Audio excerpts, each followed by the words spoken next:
Ladies and gentlemen, can you please be on your feet and let's please welcome to the stage my main man, my brother from another mother. Give it up.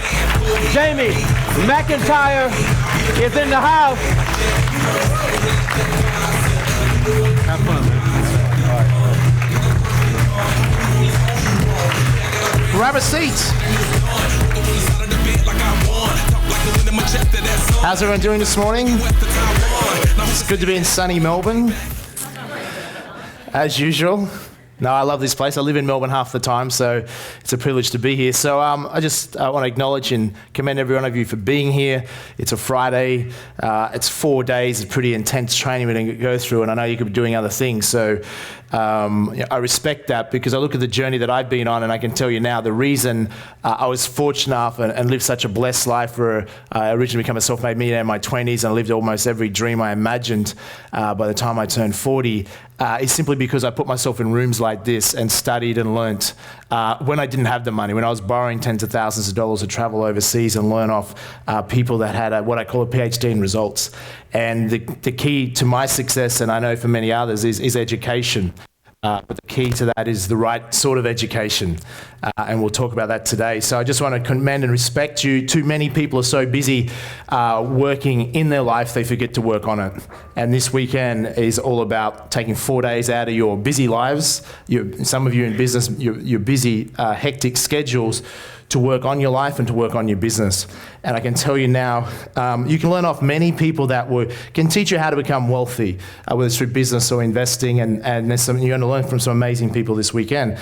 We have people that have built $100 million plus companies to come and chat to you. So you have people on all levels. I respect there's people in this room that are already incredibly successful, multi-millionaires, have built some pretty impressive businesses. So I respect that. I understand there's a lot of other people who would like to build multi-million dollar businesses, who hasn't would like to.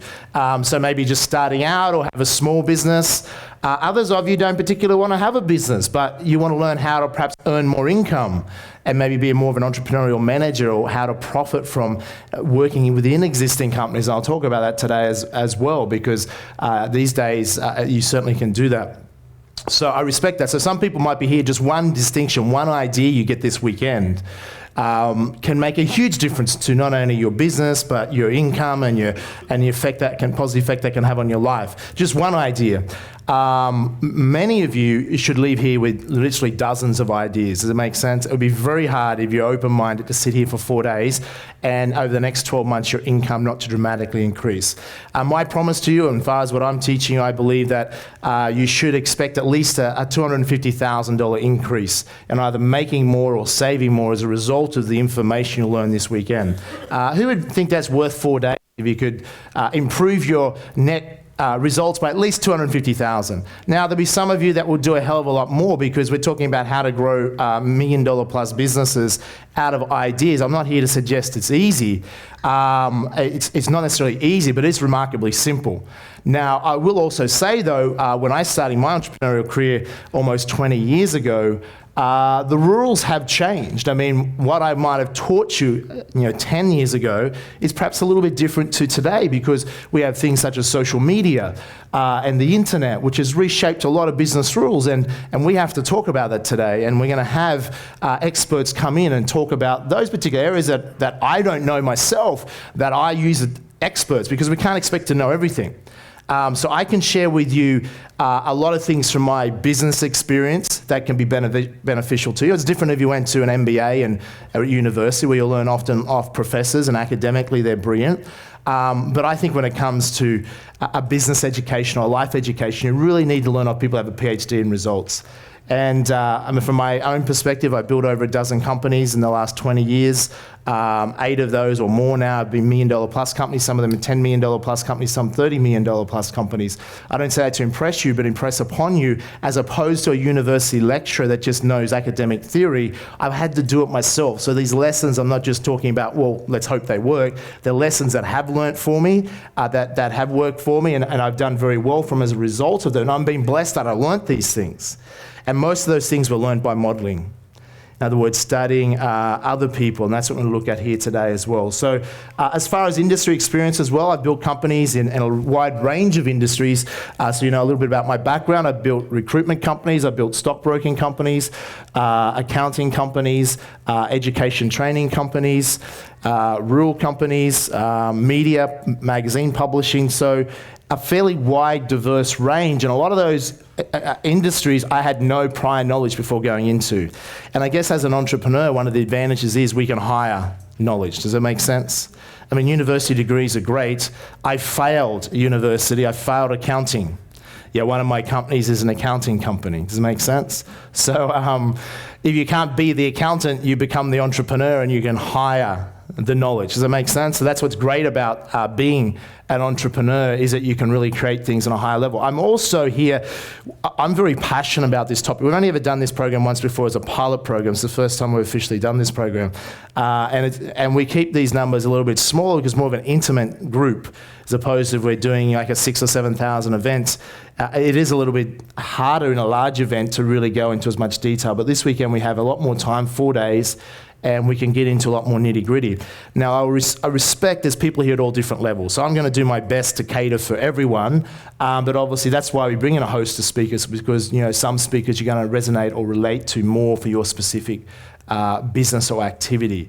But I think what's also a lot of the learning also comes from the chatting and conversations you'll make with other entrepreneurs or budding entrepreneurs in the room. It's really like a mastermind or an opportunity to brainstorm. I've always found when you can get with people that are playing the game on a similar level and you can just brainstorm, the ideas that come out of that are fairly powerful. I'm just not going to teach you what I've learned in business for myself. I'm also going to share with you lessons that I've modeled and learned off some of the most successful entrepreneurs on the planet. People such as Sir Richard Branson, I've had the good fortune to get to know over the last 5 or 6 years, has influenced my success in business. People such as Steve Jobs, who I never got to meet. We hope to have him out. Unfortunately, he passed away just before we could get him to speak at one of our events, but I've met the co-founder of Apple, Steve Wozniak, and people like that as well. So I will share lessons that I've learned from these sort of entrepreneurs that I think we can break down, we can apply to our own life. If you model a billionaire, does it mean that you're going to end up a billionaire, yes or no? No, possibly, but you know, most of us probably not likely. However, if you model a billionaire, does it increase your chances of becoming a what? A millionaire. And that's what I found true for me. By modeling billionaires, it helped me become a millionaire and grow my wealth substantially. Even if it doesn't, if some of these ideas just make you an extra $100,000, $200,000, or just boost your income by 10, 20% over the next 5, 10 years, the impact of that for your financial future is fairly great. And I know many of you know that to be true. Some of you applied many of these ideas and already made millions of dollars. Which is great testimony to how powerful these strategies are. Is it easy? It's certainly not easy, but jot this down, it certainly is simple. And I think a lot of people neglect that, and we're going to look at that this weekend. Success is simple, it's not necessarily easy. We don't want to get too confused. It's not necessarily complicated to be successful. I'll give you an example of that. Let's look at, say, Sir Richard Branson. Richard, you know, the Virgin Group built over 400 companies, $8 billion companies within that. Who'd like at least $1 billion company, by the way? Richard's built 8 of them in different industries. He's renowned as probably one of the greatest entrepreneurs of all time. If we were to say, okay, does he have a complex formula for being successful in business? The answer would be no. If you think about I tell you, who would like to know Richard's formula that's made him billions of dollars? Who would like to know what that is? I'll give that to you right away before we get started. It's incredibly simple. So what the strategy is this. He basically says this. I look for any industry that is overcharging customers. Now, does that open the market up to a lot of potential industries? In particular, industries that have a duopoly. Do many industries have 2 or sometimes 3 large players controlling the market? Yes or no? Absolutely.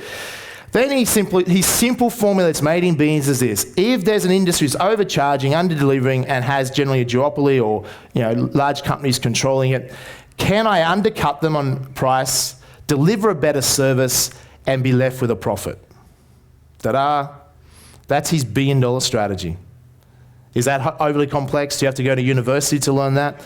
Richard didn't learn at university. It's really common sense, isn't it? But he's a very good executor. So think about that. He's looking for an industry that's overcharging, under-delivering, generally controlled by a duopoly. Can he go in and deliver a better product and service at a better price? He can definitely deliver service, because service doesn't cost money, does it? I mean, to have, say, look at example of that. Virgin Blue started in Australia. Was there an industry with two major players overcharging the Australian marketplace? Yes or no? Ripe for that. So of course that's where it was Brett Godfrey's idea. Eventually convinced Richard to invest, and Richard agreed and wrote out a cheque to Brett, who Brett had worked in the European Virgin Express, to Brett's personal name for $10 million, because they didn't even have a bank account set up, to launch Virgin Blue. So for a lot of people, $10 million is a lot, but they launched Virgin Blue, and there was two dominant players at the time, Qantas and Ansett, and good fortune was only a few months later, I guess good fortune for Virgin is that Qantas, Ansett went under after September 11th, and it became the second dominant player, and the rest is history. But Virgin Blue went to a valuation of $1.5 to $2 billion. Richard made $1 billion out of that $10 million investment.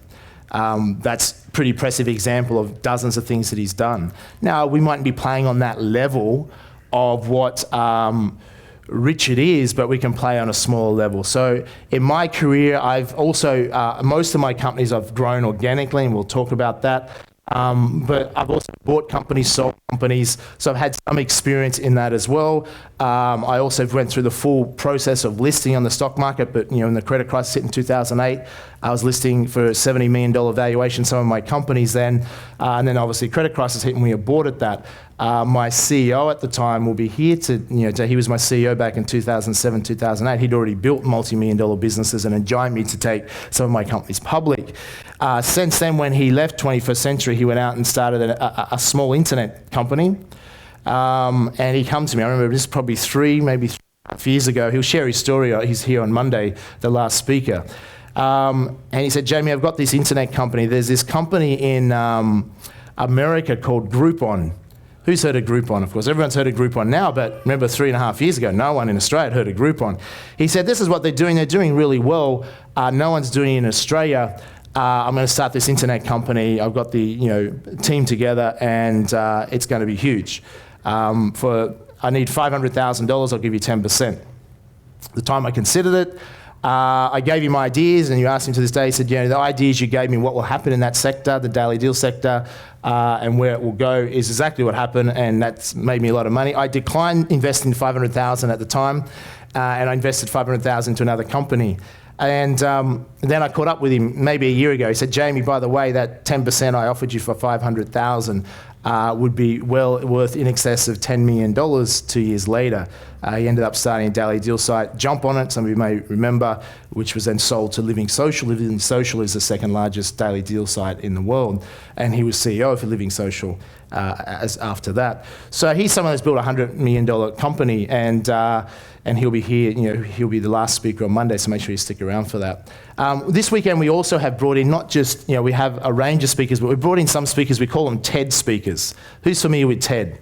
TED is that you get 20 minutes on stage, okay? So there's a few TED speakers that, in the sense that they only get 20 minutes, but they're because they're not professional speakers, they're people that have built companies in different areas that we'll just get them on stage and someone will be able to just share. Otherwise, we'll just interview them and suck out the knowledge out of their brains that way. Does that make sense? So we have a few of those to mix up so we can give you more variety. Now, I also want to welcome the people that will be watching this from home in their lounge room or wherever off the web, internet. So this has been recorded this weekend for those people as well. I'm pretty excited about the lineup of speakers that we have. I'm certainly going to be sitting here listening as much as I can and taking notes. I don't know any other program. I was looking at the schedule. I don't know any other program that you can access in Australia or anywhere that has the number of quality speakers you're going to get in one room over this weekend. It's pretty impressive. And so you really have no excuse. Is that true? If you can't make it and increase your income after these 4 days, give up, basically. That's what I'd suggest. Give up. I'm not saying it's going to be easy, but here's what generally happens, and it's true. I mean, I've been educating for 14 years now. We've educated nearly 600,000 people. And And if you listen to, Australia's a funny place, really, is it true? I love this country. I'm very passionate, very patriotic. But it's interesting. I just come back from America. Now, if you're an entrepreneur in America, you're well respected, you're looked up to, because Americans built a great country, even though they've had challenges in recent times. Built a great country on the basis of everyone has a chance, and it's an entrepreneurial country. Americans are smart enough to know that the entrepreneurs are the ones that create the jobs, that make the economy happen, and without them, there is no wealth for anyone. Does it make sense? In this country, though, unfortunately, a lot of Australians are simply, I guess they're being misled by certain politicians. They think that the wealth creators in this country are the enemy. The wealth creators in this country are the ones to be targeted and harassed by regulators, or harassed by the ATO, or tied up in compliance, or attacked by our treasurer, etc. It's just absolutely ridiculous.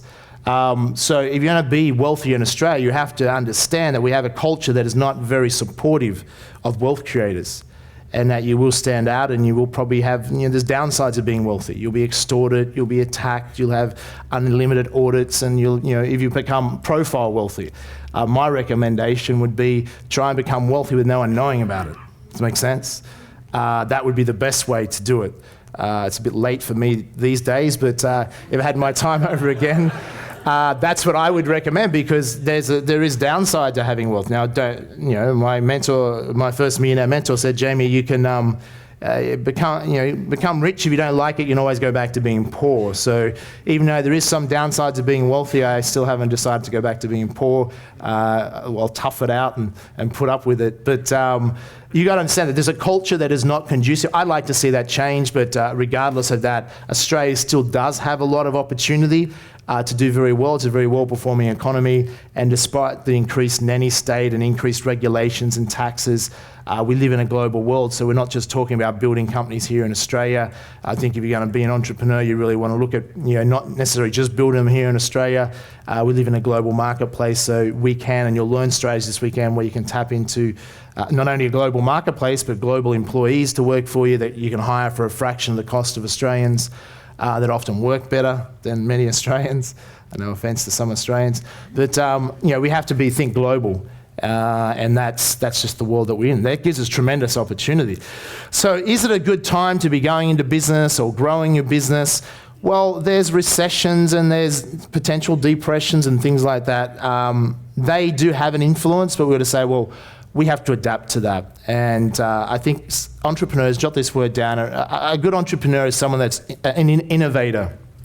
They do two things, and innovating is one of them. Steve Jobs will talk about some of his lessons, and he was a great innovator. The other thing that they're good at, and you've got to say, what is the shortcut to success, Jamie? Is there a shortcut to success? I believe there is. Would you like to know what that shortcut is, by the way? Who'd like to know the shortcut to success? It may save you 5, 10, 20, 30 years, so it could be valuable to you. The shortcut is this. It's very simple. At school, we're taught not to copy, right? They taught us at school, do not copy. I'm going to suggest to you, if you want to excel in the 21st century, you should do what? Copy. Now, of course, we don't call it copy. We call it modeling. In other words, you want to model success. This straightforward formula, and I'm going to go over this a few times this weekend, because many of you have already business ideas already you're thinking about, and you want to know whether they'll work. Well, the model is this. I tell to anyone, the most common question I get, apart from financial stuff, is, I've got a business idea, what do you think? And the first thing I will say is, okay, is there someone already doing it? Because no matter what idea you got, there's probably someone already doing it, which is nothing wrong with that. You hope that someone's already doing it. Because what you want to do now, Ruslan Kogan, I don't know, who's familiar with Ruslan? He's built a $200 million company. He's the richest person in Australia under 30. Great guy if you get a chance to meet him. Kogan.com sells TVs and the whole range of things now. And he's been hugely successful at it. And I was leading up to a point that he shared, which I completely forgot, so maybe he'll come back to me. But as far as modeling, is what you want to do is that, what Ruslan says, he said, I don't hire people in my company based on university degrees. He said, all I need to know with an employee is that mainly, do they have the ability to search on Google? Because pretty much anything you want to know in the world today, you can just search on Google. So the point is this, If you have a business idea or anything, what you should be doing is Googling straight away, is there a similar company or website or something similar to what you want to do? Because what are you looking for? What are you looking for? You're looking for a model. You're looking for a model. It's better off, why reinvent the wheel if it's already been invented? If the wheel's been invented, your goal should be to innovate and make it a better wheel. Does it make sense? Add your flavor to it. Don't start at zero, start at something already built. And we'll look at that this weekend. It's the most common mistake people make is they waste months, years, copious amounts of money on the idea and never test it. And we'll talk about that this weekend. The biggest mistake, I tell you, most people make. Why have I had such a high degree of success in companies that I launched? Not all of them have succeeded, but most of them have, because I test and measure before I do it. So I'm not going to waste my time, money, and resources on something that is not likely to succeed. So we're going to look at that this weekend.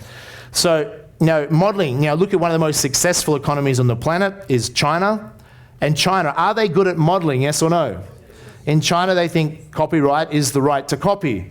That's how good they are at modeling. So they may not respect our intellectual Western laws of IP, but you got to understand in China, they have a different perception of the world. To copy in China is like to emulate someone else is a sign of respect.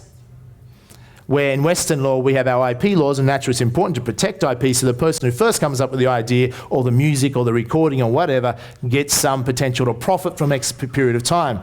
So that's important, but you can see the cultural conflict there. But China has been very good at, and they will continue to do that, model very rapidly and apply themselves. They're also very well organized, and they have a hard work ethic, and that's why China is the success it is to this day. Because they're very resourceful, and there's probably not a country in the world that hasn't had Chinese immigrants that have added value to the country. So before we get into some of the strategies, as I said, there's a whole host of things you're going to learn this weekend. Is anyone in the room want to make serious wealth? Who wants to make serious wealth, not just muck around with it? Well, business is certainly the way that you'll make most of your wealth. We'll look at that this weekend. We'll also obviously be looking at how to start businesses as well for those who are looking to start. We'll look at how to achieve rapid growth, how to low-cost to no-cost marketing initiatives. So you don't necessarily need money to start a business or grow a company, but in some cases you do, and we'll look at other ways, how you can come up with capital or financing or how you can buy businesses, no money down, and things like that. We'll touch on that as well. As I said, I'll mention lessons learned from Richard Branson and Steve Jobs. How to be an entrepreneurial manager as well. I don't believe you have to be in business. Now, some of the speakers are very passionate entrepreneurs. They'll say the only way to be rich is via business. I used to think that. It's not necessarily true. If I was starting out again, it's easy to give you an example. It's easy to go into a $10 million business or a $50 million business if you have business skills and take that, double that, triple that, quadruple that company, than it is to go from 0 to 10. And that's where the hard work is. So, and I have entrepreneurial managers in some of my companies that run them, and they've built businesses in the past, but now chose they'd rather be part of a team and rather work within a structure.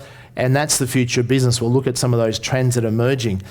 So it doesn't matter if you're an employee sitting here, the skill sets you're learning, you should be focused on the company you work for, how to increase its profit and how to take a slice of that, or eventually how to build your own business and do the same thing. So employees or you're the employer, it doesn't matter. You both should be looking at these skill sets, because what company doesn't want employees that are entrepreneurial minded, that know how to boost the profits of their company? Kerry Packer, when he was alive, used to complain in Sydney, where he lived in Vaucluse and around that area, that many of his executives in his companies were buying up houses in the same street. He's like, how is this possible? Because many years ago, it just was the entrepreneurs, the owners of the companies were rich. Everyone else made very little in comparison. But these days, the executives and managers in companies often make as much, if not more, than the owners. If you look at the lady that's just been signed by, is it Yahoo? Is it Marissa or Melissa? I forget her last name. It's something like her contract will end up being about $90 to $100 million as CEO of Yahoo. I mean, why would you start your own company if you can make 100 mil from running an existing company? Obviously, she has to turn it around. She's got a work cut out for her. But you can see there's a large amount of money to be made by having this skill set and be able to apply it to existing businesses. So here's my challenge for you to get the most out of this weekend. One, of course, you have to be here for every session. You don't want to miss sessions, but certainly keep an open mind. The biggest thing that holds people back is that they've learned some things, or they've done things in the past and maybe it hasn't worked for them, and it's like putting your hand on the stove, you get burnt, you're like, and sometimes it stops us from going forward. So we have to have an open mind. We have to consider that it's not a matter, I know that. It's not so much, my millionaire mentor said, Jamie, when I was saying, I already know that, he said, I don't care how much you know, I'm only interested in what you're doing. And he said, you want to jot this down? The truth is in the results. Jot this down. In other words, what we're looking for is what results are you producing? Doesn't matter how much you know, it's what you do. True? To know and not to do is not to know. So we've got to remain open-minded. The reason I become successful was like a sponge. I was open to learning. I believe in life you can learn off anyone. From multi-billionaires to millionaires to anyone to someone on a park bench. Because in life we're either an example or a warning. True? And is your life currently an example or a warning? A warning of what not to do, or an example of how to do it? Now, if we're honest with ourselves, the truth is probably a bit of both. Is that right? Some areas of our life we're really mastered, we're doing well, we're being an example. Other areas we're like, my God, we're a warning of what not to do. Maybe we eat too much or something, or don't exercise enough, or we have broken relationships, or our finances are a mess. So it's a bit of both, but we want to look at how do we become an example and inspire others in each area of our lives.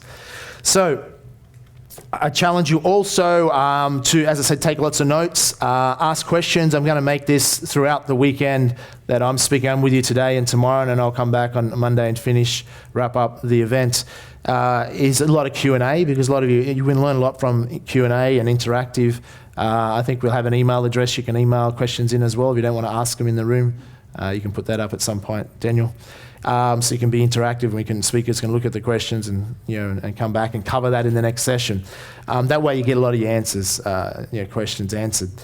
Also challenge you, here's my challenge to each and every one of you, is that you consider the increased income, profits, savings that you make as a result of these ideas, that you consider giving 10% of that increase in profits or income to me. Raise your hand if you're okay with that. Team, pass out the legal documents. I'm just joking, you don't have to give it to me, but you can certainly give it to, I believe in, the universal principles you should give in order to get, of giving 10% to charity or worthwhile causes. I share that for two reasons. One, I think it's a good principle, but two, it's a good psychology wealth creation technique, is because as humans we'll often do more for others than we will for ourselves. A lot of people are like, well, Jamie, I just want to be comfortable in life. Okay, people that say that, and guess what? They'll never be comfortable, they'll be broke. If you want to be comfortable in life, you need to be absolutely adamant you're going to become rich. So if you fail at becoming rich, you'll at least achieve comfort. Make sense? And that's the way it works. If you just want to be comfortable financially, well, it's not going to happen. You need drive, focus, dedication, absolute commitment to achieve above average success.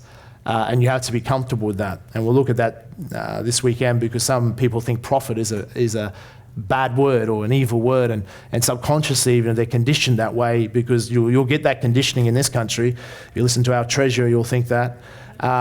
So you have to understand that you have to be really clear about what's the truth and what's not, and not let our cultural conditioning hold you back, otherwise it will. And we'll look at that. And I'll give you some examples today of how subconsciously people don't make as much as they could. And for some of you in this room, or for all of us in this room, we could just be a small shift away from doubling or quadrupling our income. It all comes back to your level of personal development. If you're earning, I remember I was earning $50,000 a year in the 90s, and I'd started working for my mentor's companies. Within 18 months, I went to almost $1 million a year. That was a dramatic increase in my income. And so I don't say that to impress you, but impress upon you. I learned certain skill sets, which I'll share with you today, that enabled to do that. But I had to change my mindset rapidly, and that's what happened, where I was more comfortable in receiving a lot more money, felt more worthy of making more money. The challenge with most people, they don't feel worthy subconsciously. And as a result of that, they'll keep on bringing their income down. I've seen this, self-sabotage. I've helped many people apart from through my education, but people in business, etc., and made many people millionaires very rapidly by doing a joint venture or going into business with them and helping their business grow, very fast.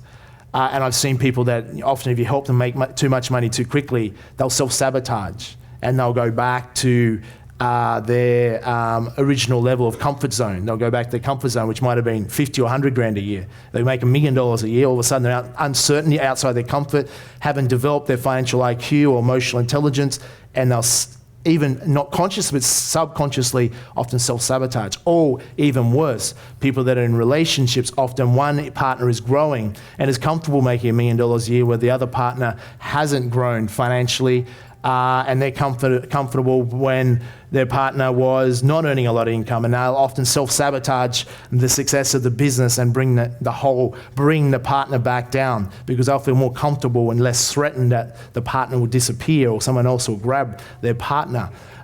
This is all subconscious going on. I've seen that happen many times. So if you're going to be in business with your partner or your spouse, you want to make sure you're both growing.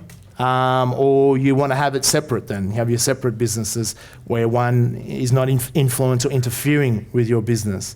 I've seen so many spouses, whether it's male or female, destroy companies. So unless they're minded and into it and growing and learning and contributing, they're better off not being involved, is my opinion. It's a bit harsh, isn't it? But I'm not saying that from a sexist viewpoint, because it goes either way. I'm saying it from a viewpoint, you both want to be growing together, ideally, but most people in a relationship would prefer to have a little bit of space. It's very challenging if who's worked together with your partner before? And is it a challenge? It can be very challenging. I've done it in the past, and I've been divorced as well in the past, probably as a result of that.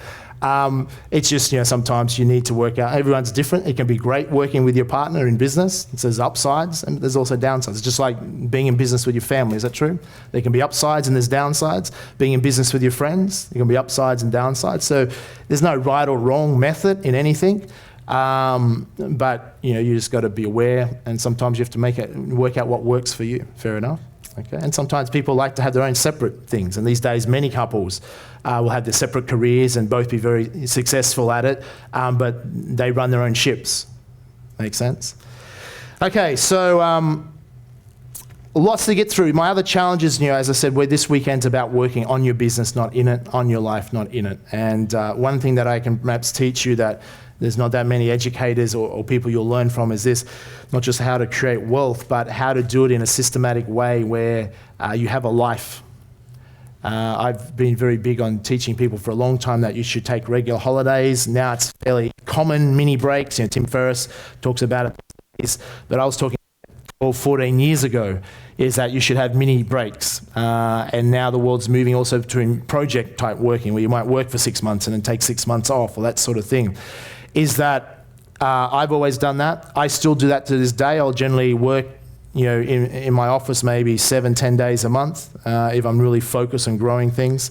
The rest of the time I won't be in the office. I'll work from home, by the pool, or wherever, or traveling. And it gives me time when I'm away from the office. I'm working on my business. Does that make sense? So it taps into my creativity. It also gives you a chance to enjoy your life. Okay, because while you're working, your business should give you life, not take it.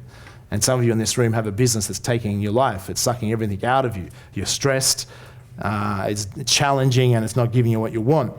So you don't want to be fooled and think the key is just making money. The outcome of what we're doing here is to create a lifestyle. And that's what we want to stay focused. I have many friends and mentors that have built $100 million plus companies and are workaholics and don't have a life. My millionaire mentor was like that, and he was a warning in that area. He was an example in many other areas. He had 15 different companies and incomes, and as a result, that's where I modeled having a dozen incomes, is that come from that many years ago.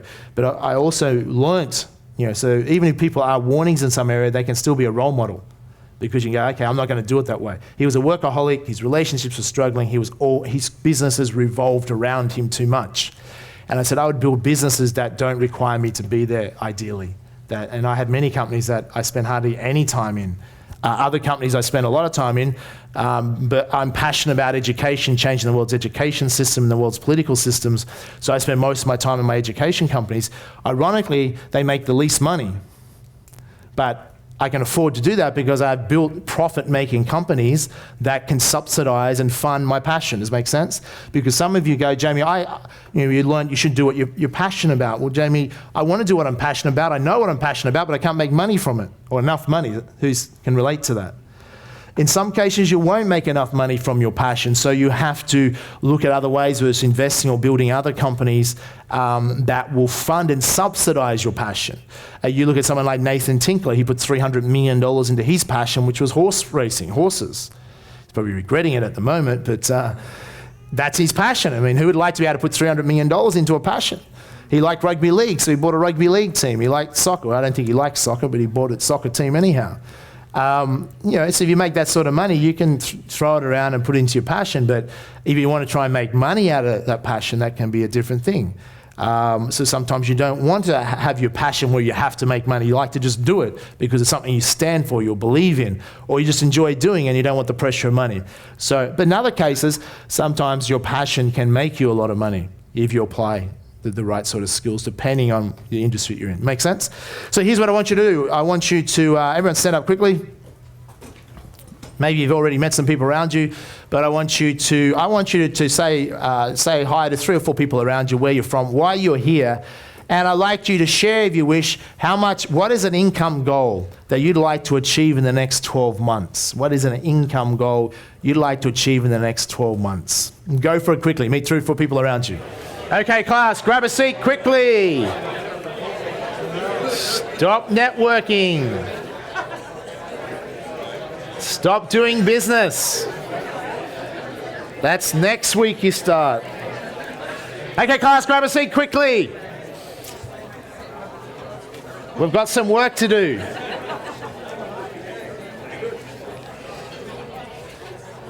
Okay, who's from Victoria? Who's from Victoria? Those people. Who's from interstate? Who's the interstate people? Where are you from? Canberra, that's kind of interstate. Sydney, where else? Perth? Gold Coast. Fantastic. And so who's in business already again? Just put your hand up. So we're talking about probably 45, 50% of you. Okay, who's employed, like works for a company? And who's in between?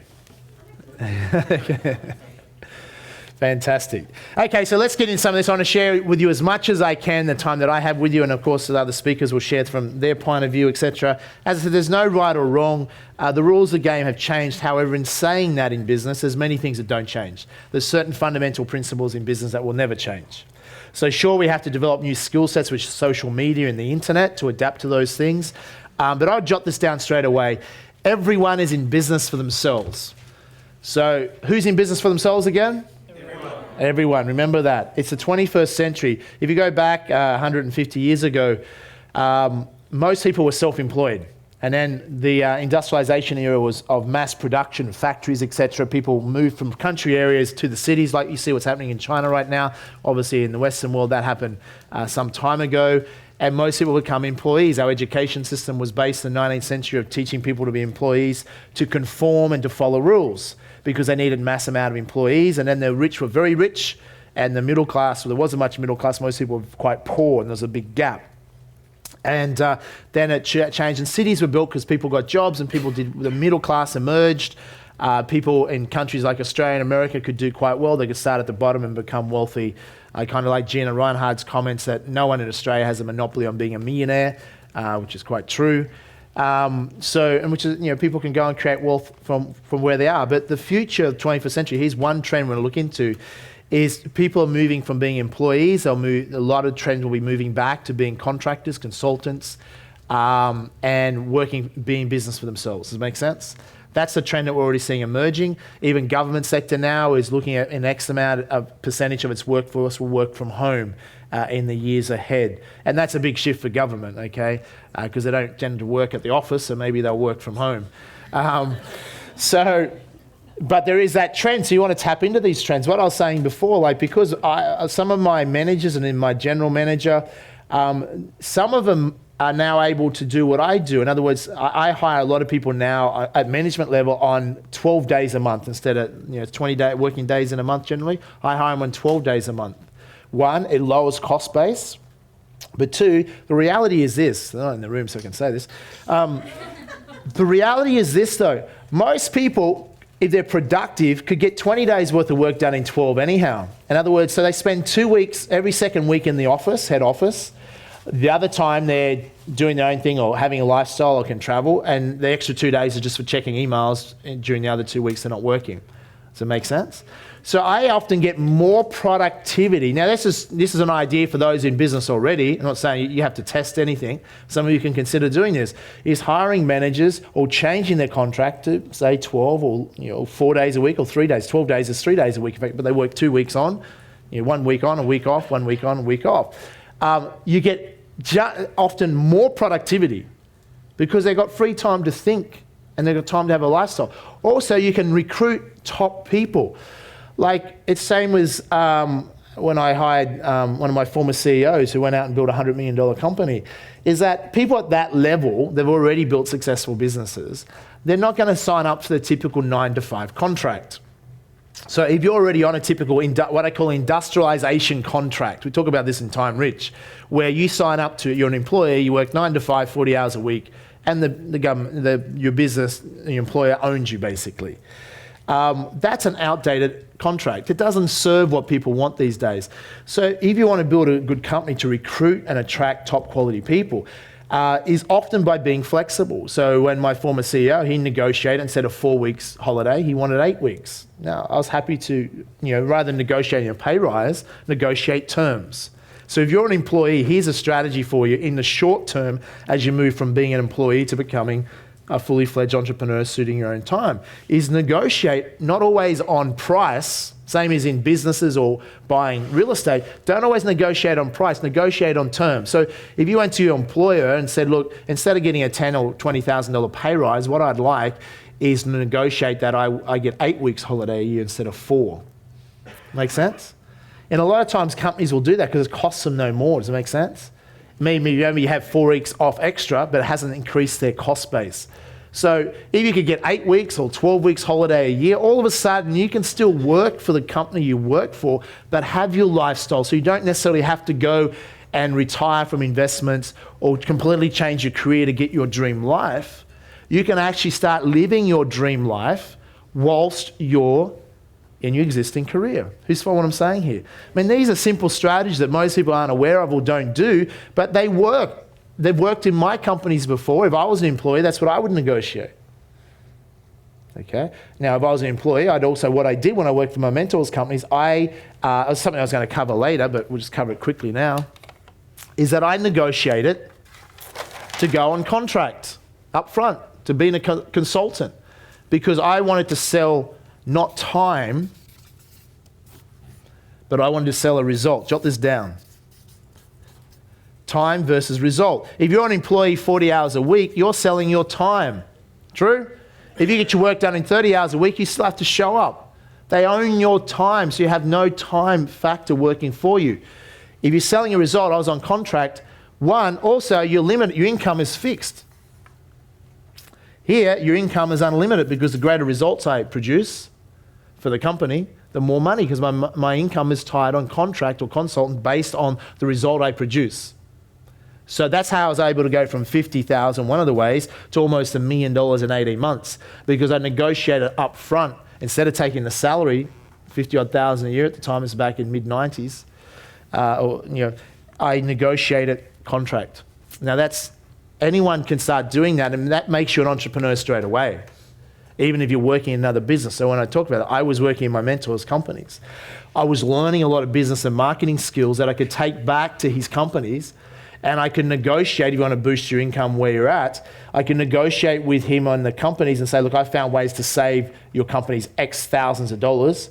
I'm happy to show you the idea. Will you give me 5% of what I save? I found ways that if I can boost your company's profits by X hundreds or X millions of dollars, will you give me 5%? Making sense? And as a result of that, I was able to start developing multiple forms of income whilst I was still working for my mentors' companies. But also I was able to, because I had my time, I didn't have to be at the office every day, so I could go on my mini breaks. I didn't wait to become a millionaire to start living the life. Now, I'm not saying when you don't have a lot of money, you don't waste it, but you can be creative in your life and take time out and enjoy yourself and enjoy your life. Too many people in the Western world fall for this epidemic of, when I'm rich, I'll start living. Excuse me. They'll wait to one day, when I win lotto or when I become wealthy, I'll then have a relationship, or then I'll start traveling, or then I'll start living. No, it just doesn't work that way. You start living your life as best you can, not wasting money. You can be creative these days. You don't need a lot of money these days to have a great life. I mean, everything's so much cheaper, okay, especially overseas. Not so much cheaper in Australia. Apart from housing and Woolworths and cars, things are cheaper though. Is that true? Have you noticed deflation? I went into Kmart 2 weeks ago. First time I've been there in probably 10 years. And my God, I couldn't believe how cheap stuff is. Have you been in there and seen Kmart or Target? There was like a microwave for $89. And I'm thinking, I, as a teenager when I was 15, saved up $350 to buy my mum a microwave, which she still has in her kitchen today. $89. You can buy a whole, your dishes, your plates, and a total setting for $79 for a whole house. So you could move into a house, $79. I mean, toasters or Breville, these huge big cooking machines for $29. I'm like, this is amazing. Thank God for China. Okay? So the reality, I wrote an article a few months ago, something might have read it, Race to Zero. In other words, things are becoming cheaper and cheaper thanks to China or thanks to the internet. Its prices are getting down lower and lower, and that's what's killing retailers because it's a race to zero. The difference in Australia, though, is that we get ripped off. I mean, on cars, we're paying 2 to 3 times the market price for cars. If you go to America, you can buy a Lamborghini for less than $100,000, like a near new Lamborghini for less than $100,000. People spend more than that on a BMW in Australia. I mean, I never buy brand new cars. I think, you're crazy if you do. I mean, who's agree on that? You should buy a near new car. Why buy? Because in Australia, if you want to be like that nice feeling of being new, that ego status, buy a brand new car, you're basically saying, I'm giving the government all this tax money because as soon as you sign on the dotted line, don't drive that car. As soon as you've bought it, it can be same condition. As soon as you've bought it, doesn't even leave the showroom, it's worth 30% less. Because the tax, most of it's tax, the government tax. Houses in Australia are very expensive. Woolworths and food is very expensive, but outside of that, everything else has got cheaper and will continue to get cheaper. So there's a lot of advantages in that. Where I was up to though, before I got to that Kmart story.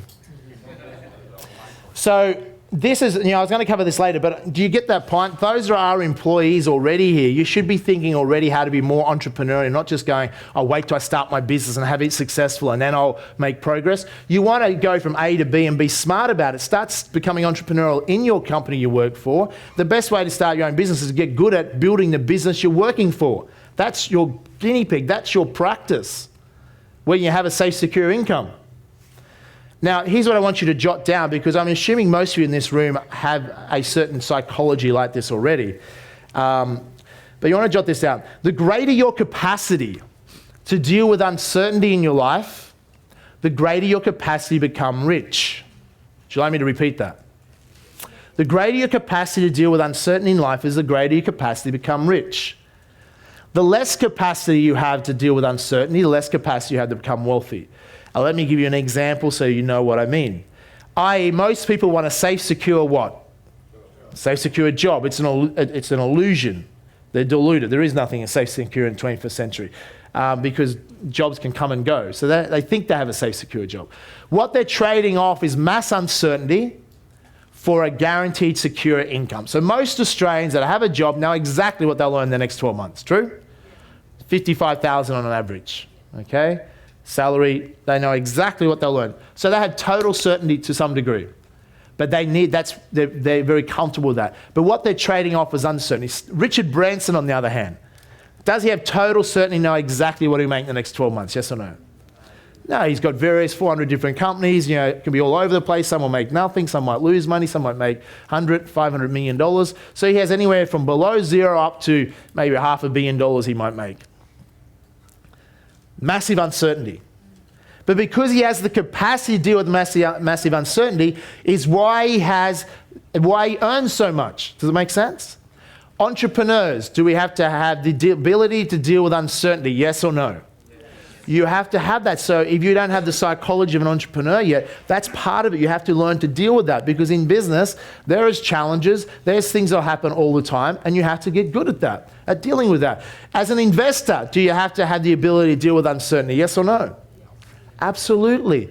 So both those psychologies are important for creating wealth. And that's why most people in a rich country are not rich, because they're afraid of risk. They see it as risky.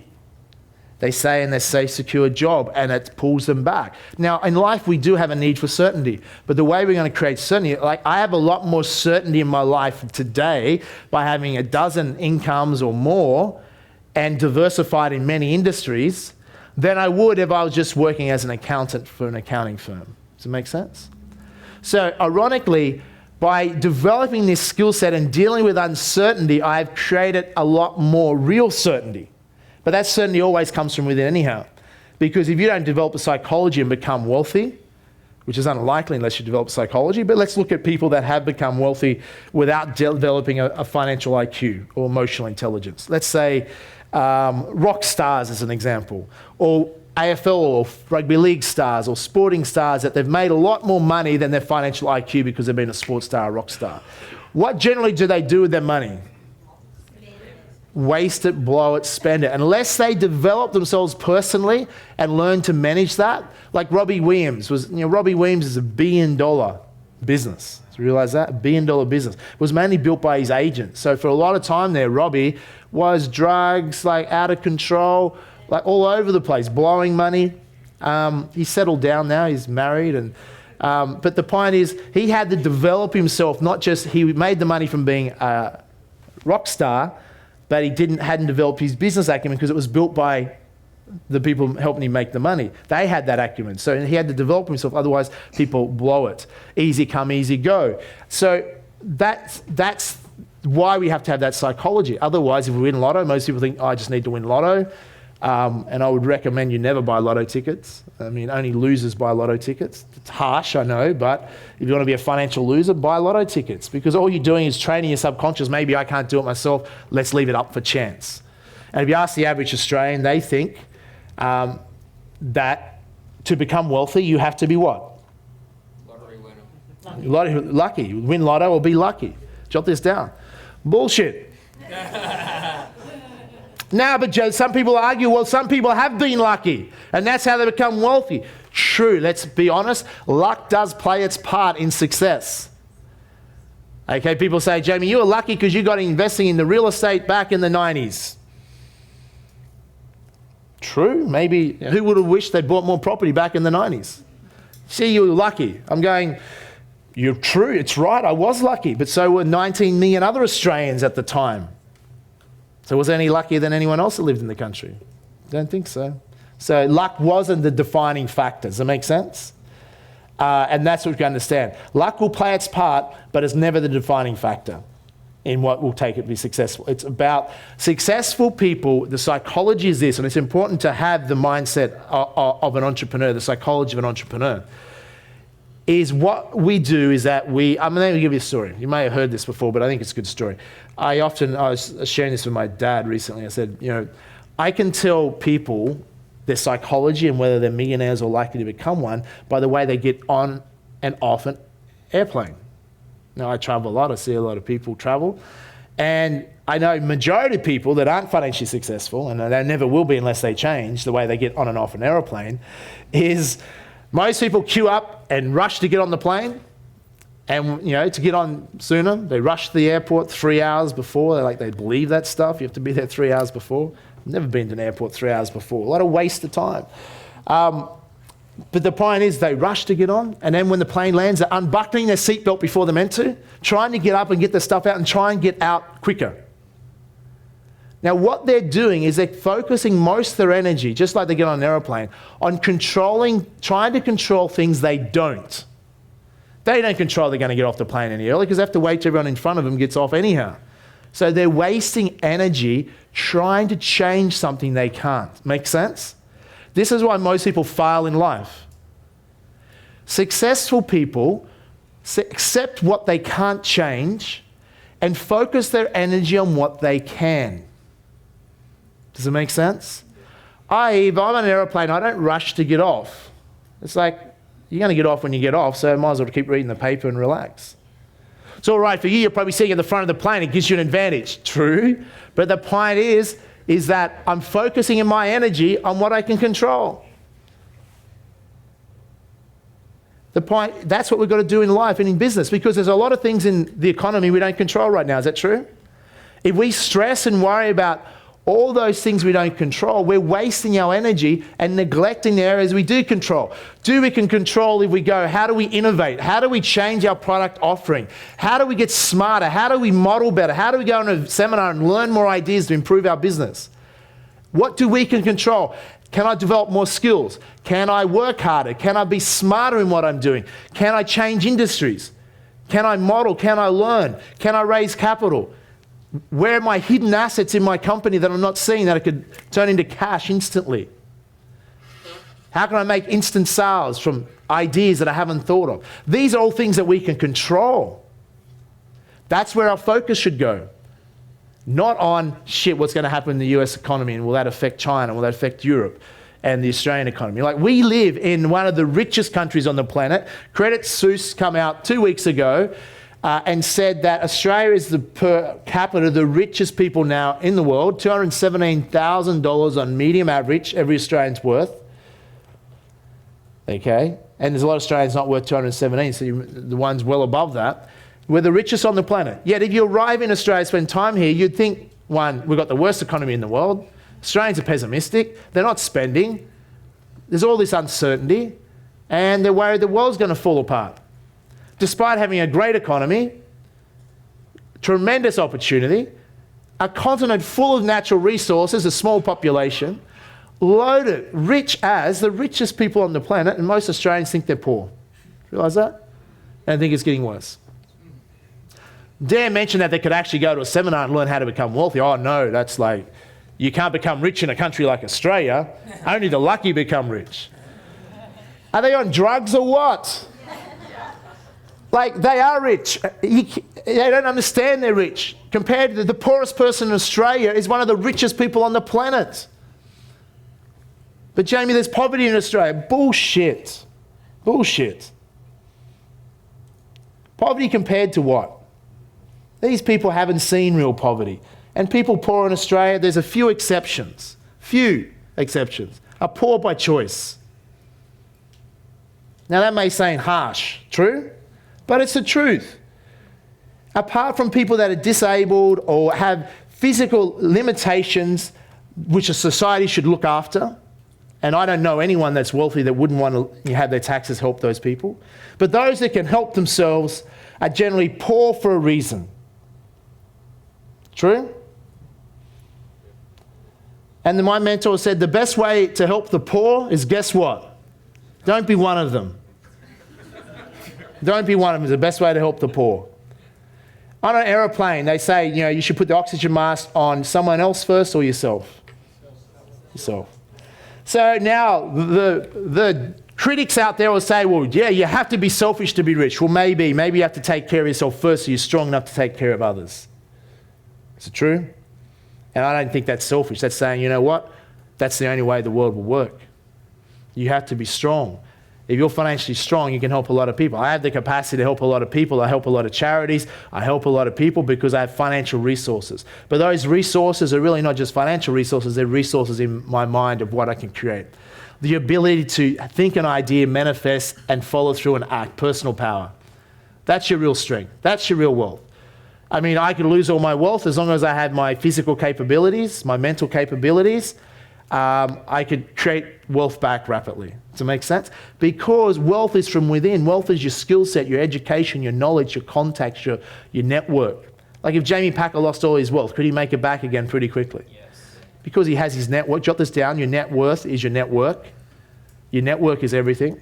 I have relationships I've built up over the years. You know, some of my most successful businesses have come from people that I was friends with for 5 or 10 or 15 years before we ever went into business. So there's a real strong relationship built. Make sense? And relationships are critical to business. You want to jot that down. Relationships are critical. You've heard that before. Business is relationships. It is true. But now it's more than that as well. You might want to jot down. Business is more than relationships. Business is about building a community. You jot that down. Business is about building a community. Do you see your customers, your clients, as part of your family, or do you see them as a number? That's an interesting question, isn't it? I was always taught your clients should be an extension of your family. You should treat everyone equally. We respect and help people. That's a different attitude to when my first company was in telecommunications. You didn't know the client so much, or you didn't want to know some of them. You dealt with anyone. You didn't have rules or conditions of who you would deal with and allow into your life.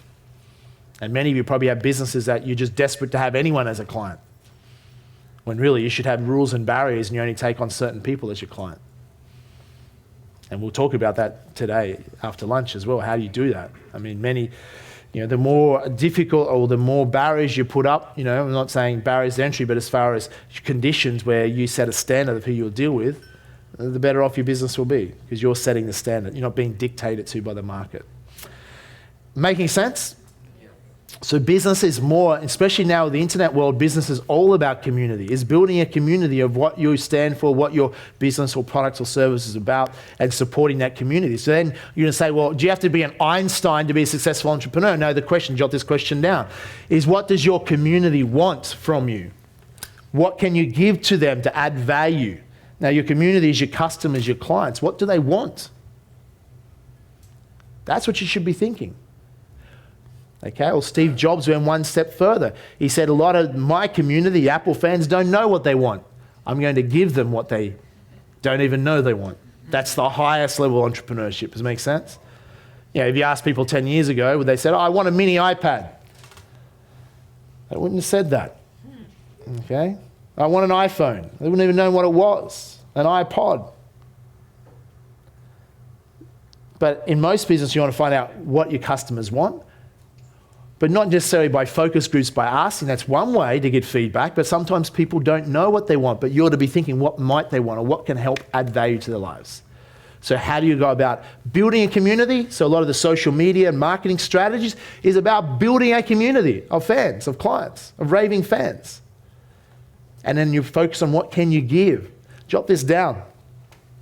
The key to business. There's 2 rules to business. Number 1 rule is business must add what? Add value. So Jamie, just show me the money. Well, I am. These are core distinctions that should be the core of what your business is about, no matter, and they will guide you into what you do. So the first rule in business is you must add value to society in some way. It's not to go and try and rip people off. It's not try and do something, So many people see a lot of business opportunities or home-based businesses, and they neglect this rule. If they're passionate about the product and they believe and they use it themselves, yes, they're likely to be successful. But if they don't care about the product, not really into it, they're just trying to sell something to others to make a quick buck, there's a different energy about that. And they're not likely to succeed. A business must add value to society. Otherwise, what's the point of it? See, things have changed. Trends have changed. If we looked at, say, Rupert Murdoch's generation, Rupert has done very well, built one of the most successful companies on the planet, started with the Adelaide Advertiser, a debt-laden company, and started buying up regional papers and then built up a global media empire. Now, I haven't met Rupert, but I would dare say that his psychology and mindset or paradigm for the world, because of the age that he is, would come from back then. Business was about making a what? Making a profit. It was predominantly about making a profit. And if you made a profit, you were, quote, successful. But let's go, now we've had the baby boomer generation, now Generation X, which is my generation, and Generation Y. I know for Generation X and Generation Y, If all you achieve is building a business and making a profit, is that really enough? Yes or no? No, Generation X and Y are more about wanting to make a what? Make a difference, build a legacy, change the world. Look at Steve Jobs, the baby boomer generation. He was one of the first ahead of his time. I'm building a company to change the world. He inspired so many of his staff and so many of his raving fans. Does Apple have a community, yes or no? Yes. Apple has a phenomenal community, a strong community where they can fuck up basically and the community still loves them. Do you know what I'm saying? That's what sort of community you want, excuse the language. Making sense? But they have the world's largest community, pretty much, other than maybe Facebook. Where was I up to before that? 2 rules to business. So Steve Jobs is one of the first ones to come up with, his focus about changing the world. And he's able to inspire so many of his team and his raving fans, even after he's gone. Okay? So the trend is Generation Y and Generation X in particular. We want more than just making money. So Rupert Murdoch's paradigm enables him to create a channel in the United States called Fox News, the most successful TV channel in the history of the planet for making profit. Cheap to run. When Iraq war was on, they had massive propaganda. It was horrible to watch. Have you ever seen Fox News back those days? It was so politically biased, it was a joke. It should have come with a disclaimer, this is not news, this is propaganda. You don't know who's seen Fox News back those days. It was so bad. But see, Murdoch's not driven by he wants to change the world for the better or creating a legacy because he's from old school. He wants to create a profitable TV channel. And Fox News delivered 100% on that profit target. Make sense? They realised, remember Murdoch created tabloid journalism. He created that because why? It was profitable. Gossip magazines all come from Murdoch because that sold. But the younger generation will go, hang on a minute, is that success or is it failure? Because is it making a positive impact on the world to create tabloid journalism or just gossip stuff or deliberate political propaganda? We'd say probably not. Like a Mark Zuckerberg. Would a Mark Zuckerberg engage in those activities? Absolutely not. It would not fit within his core values. Mark Zuckerberg, Generation Y. If you're going to say he's an example of someone that's all about social mission. 100, probably the greatest example there is in the modern world of business. All about social mission. So much so he's in conflict often with his shareholders and everyone else because they just want to make what?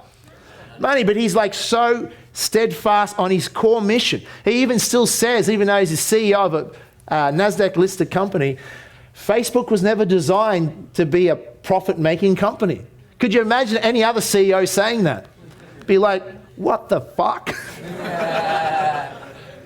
But he is so adamant. He even said in his prospectus, Facebook, we don't make services to make money. We make money so we can continue to make services. Does that make sense? He's changed the whole paradigm around. Yet, so far you'd say, well, as a result, think about this. If you're 18 and offered $1 million by Microsoft for one of your first ideas, most people would take it. You go work for Microsoft, get $1 million. He didn't. Then imagine when you're offered $10 million originally for Facebook and you're early 20s. Who'd be tempted to take 10 million in cash? Many of us. What about when you're offered 100 million? Who'd be getting tempted? Most of you, thank you, we're achieved success, we got our money, we're out of there. What about when you got offered $1 billion by Yahoo? And he actually accepted it, but then Yahoo reneged on the deal because the share price went down and tried to negotiate a better position. Bet they wish they didn't do that, huh? Then what if you offered 10 billion? How many people would take the money? Would go, fuck the core mission. Whatever happens to Facebook, I don't care. I'm taking my money. I'm home and hose. Then offered more and more, and he didn't sell out. And to this day, and sure he listed and his word was worth 17 billion, which dropped back to maybe 8. But he could still cash out and go. But he's about creating it, changing the world. That's how Facebook becomes so successful as well, because they stuck to their core mission. Even when they didn't have the money, they go, you know what, we're not going to cover this in ads. We're not going to commercialize it too much. Sure, we have the conflict, because the second thing you have to do, apart from adding value or your core social mission, add value to society, the other thing you have to do is what? Make a what? Profit. Make a profit.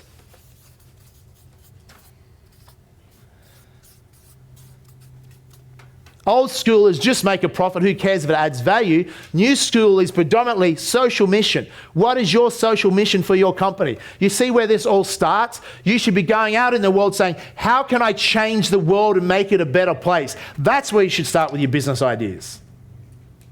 How can I really develop my entrepreneurial skills and my financial skills so I can change the world in a small way or a large way? Then you're heading in the right direction. And out of that, you start moving where your guidelines of what businesses you might go into. Who's following what I'm saying here?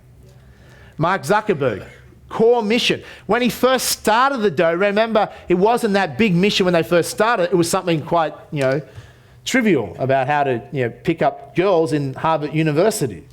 Remember?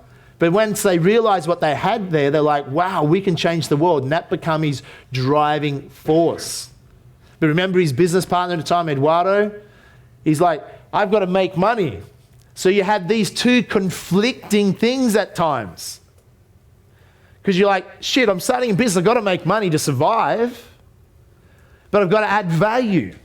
And you can see many businesses end up just focusing on making a profit or going for the money, and often short term, and they destroy the long-term future. So I'm not saying this is easy, but there's a balance that has to be here. Because we can't just have a social mission and not let it be able to fund itself. If you can raise the capital to fund it like Facebook did until they figured out if they had a business there, fine. So who's following what I'm saying here? These are the two core driving influences of business. And you have to be able to do both successfully. But Jamie, what if I just want to start a charity, a non-profit organisation? Well, non-profit organisations still have to make money, is that true? It's just all the profit goes back into the social mission. It doesn't go out to shareholders. That's the only difference. So we all have to accept this. We live in an economy that requires money. We have to be able to be successful at this, but we have to stay true to our core purpose and juggling those two. The other, and Mark Zuckerberg is someone that he's adamant, and it always has been, if you stay to the social mission and add enough value, long term you would be better off than if you don't. And that's his message to shareholders.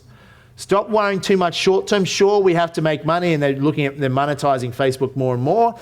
But his belief is keep growing it, keep adding services, keep adding value, it'll get bigger and bigger. Long term, focus on the social mission, keeping it independent, and not letting the news corps of the world or the big media companies get control of Facebook and control the new media like they control all the other mainstream media.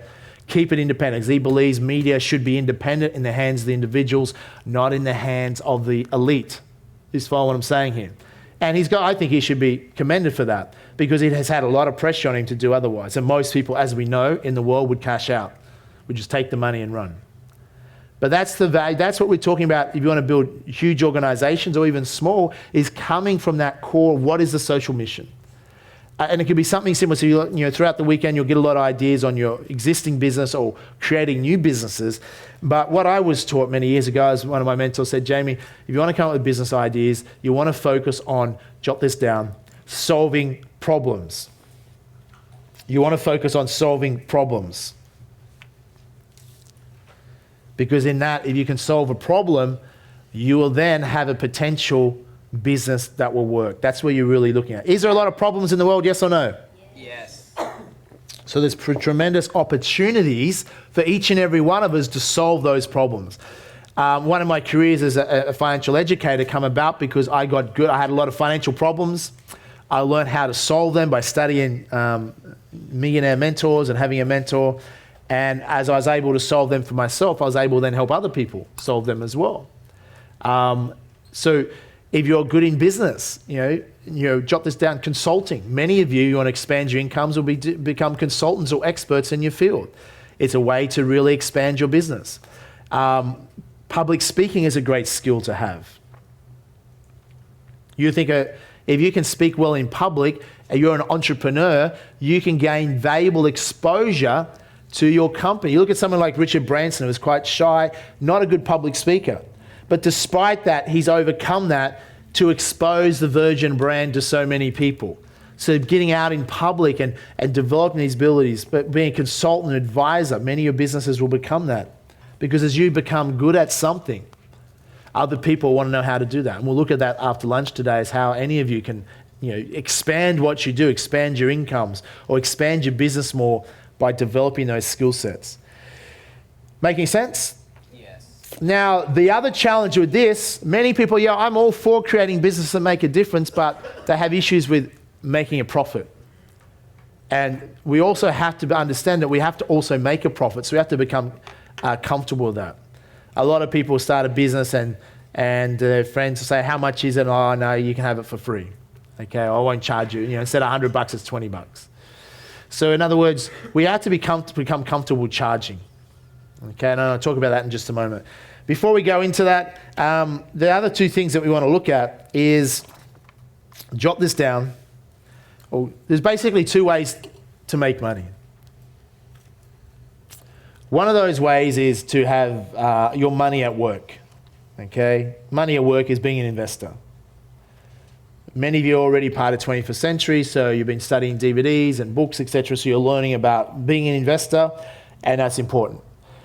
Very few entrepreneurs are actually investors as well. And a mistake some entrepreneurs make, they build up a company and do very well, make a lot of money from it, but they don't know how to invest that successfully and often lose it through poor investments, or they don't have investments and their company fails, they lose everything. I've developed over the years both skill sets of being an investor and an entrepreneur. I think you have both skill sets, you will do better. And as a result of that, I've been able to invest a lot of my money in diversified areas, so that if I lost my companies, I still have my investments. And then you put the wall between them. You don't want to be an entrepreneur that loses everything and they lose their house and they lose everything. So you want to have that wall between them. Like Eddie Groves, ABC, it built up a lot of wealth, was worth $100 million at one point, and pretty much lost nearly all of it. Lost some of his homes and stuff like that. Because he took debt over them to keep on, trying to stop margin calls, etc. So you always want to have, there's a difference. Like you look at Robert Kiyosaki, so you're familiar with it, was around the world, how they were running the media stories that he's been put into bankruptcy and things like this. And the reality is that one of his companies was sued by Learning Annex, one of his original promoters, for $24 million. And the court awarded against one of his companies. Of course, he doesn't agree with it, so he's not going to pay the $24 million. He just puts the company into, over there it's called Chapter 11, or into bankruptcy. So one of his companies gets affected, but it's a great story for the media to go around Rich Dad, Poor Dad's in bankruptcy. Does it make sense? But I mean, as Robert's always taught you, asset protection, and that's why you have companies. So if something like that happens, when you become wealthy, you'll always be targeted with lawsuits, etc. And you have that idea of a limited liability company. It's the company's liable, not you personally. Okay. In Australia, though, with the laws around directors, and we'll have an accountant speak briefly after lunch for you, and also on Monday a different accountant. But it's important to know with compliance and governance and things like that, Australia's become a nanny state where a lot of directors now are liable personally for a lot of things, and that's why a lot of people won't be. I'm not a director of any companies that don't, other than maybe some investment companies of mine that don't trade. But I would never be a director of a trading company. The risks are just ridiculous. Who's a director, by the way? Something like shit. I pay other people to be directors. I don't agree with the ASIC, so I don't wish to be a director wherever they exist in this country, which is probably forever. So, but the point is that increases your risk. So I might be the founder and major shareholder in many companies, but I'm not the director. Okay, because it just increases your exposure and risk a lot. That's why directors get paid money, because they have to take on that exposure. So you always want to be that. And then a lot of couples have both their names as directors on a company. That's like the worst asset protection ever. You never do that. Never have both your names as director. Okay. But anyhow, I'll let the accountants talk about protecting your assets and things like that, because we live in a litigious society. We live in a country where the ATO, you become wealthy, you will be targeted regardless. It's not like they go, oh, thank you very much, Mr. McIntyre, for paying so much taxes. We're going to treat you as a VIP client, invite you to the Prime Minister's house. Not that I'd go. And thank all you top paying taxpayers in the country for your contribution to society. No, if you become wealthy, you'll be tied up in relentless audits because they target people worth X amount of money or above. They target them relentlessly because they go, well, they're paying that amount of tax, maybe there's more that they should be paying. And then what they do is they tie up the wealth creators in bureaucracy, slow down their businesses, and most of them eventually go, fuck you, and will go and live overseas. Is it true? And that's what happens. Now, you become wealthy enough, you can do what you want. Nathan Tinkler, where did he move to? Singapore. And that's what happens. So it's not very conducive to keeping the best talent in this country. Most people they become wealthy, they set themselves up offshore. Now, I'm not here to, the tax guys can talk to you, I'm not here to suggest that you shouldn't pay tax in Australia. I pay tax in Australia, even though I have overseas companies that I don't have to pay tax here, but I still pay tax here. Even on overseas income. Australia is the only country in the world that taxes you on income you earn outside of Australia as well. It's ludicrous, but that's the country we live in. We live in a nanny state. I know people moving to Russia because Russia has more freedoms than Australia. You know what I'm saying? Russia, China, India, they're full of corruption, true, but I see a lot of that happening in Australia and people are oblivious to it. But we still make money here. It's a global world. We can, if you're rich, you can opt out of the system. That's one advantage. Okay, you at least do something about it. So, where are we up to? Second way of making money. The Julia Gillard fans are like, I'm not listening to him anymore. Okay, if you're going to be an entrepreneur, accept that there's one side of government you're not going to be that nice to. Because we're about creating things and adding value, okay? Not taking the money and giving it to people who don't earn it. Second way of making money. Second way of making money, yes. Okay, I forgot about that. That's important. Money at work. The other way is to have people at work. Jot that down. People at work. That's how you make money. That's what we're here this weekend about, is being entrepreneurial. Is that we're going to have people at work through business. Like Richard Branson has 50-odd thousand employees. A lot of leverage in that. And today you're going to hire workforces overseas for a fraction of what you'll pay in Australia. Australia is uncompetitive, salary-wise. So we're employing more and more people overseas. I know I was in Siberia recently. You can hire people there for $700, $800 a month at a 5-year degree, speak English, highly educated, and a strong work ethic for $700, $800 a month. Where in Australia, that same person would cost you what? $5,000, $6,000, $7,000, $8,000 a month. It's a big difference. So Australians have got to accept that we're overpaid as people. And I see challenges coming so people don't get entrepreneurial and learn to take care of themselves. There's a day of reckoning coming in this country where you can't continue to be paid this when they're worth this. Because we're going to have to, the walls are coming down. And so people that want to keep on earning this income in Australia are going to have to upskill themselves to add more value. Or the reality is the unions won't be able to protect it forever. You can't protect the tide going out, all the tide coming back in. Does it make sense? So this country really needs to get educated. We really need to lift our game in productivity, efficiencies. We're a little bit lazy. Most of our wealth in this country has been created by good fortune, not by the current economic management, even though they like to take the credit for that. We escape the credit crisis predominantly from China. Who would agree with that? China deserves the credit, and their politicians would deserve credit ahead of ours because their good economic management of that massive economy that's enabled us to have such a great economy. But we can't keep on relying on other people to carry us. We have to get organised, and that's why entrepreneurship in this country is absolutely critical. If it's not you guys going out there adding value, making a profit, paying taxes, creating jobs, then who the hell is? We need more entrepreneurs in this country, and it's critical for our economy. And you should feel good about being an entrepreneur. Who's agreeing with what I'm saying here? Okay.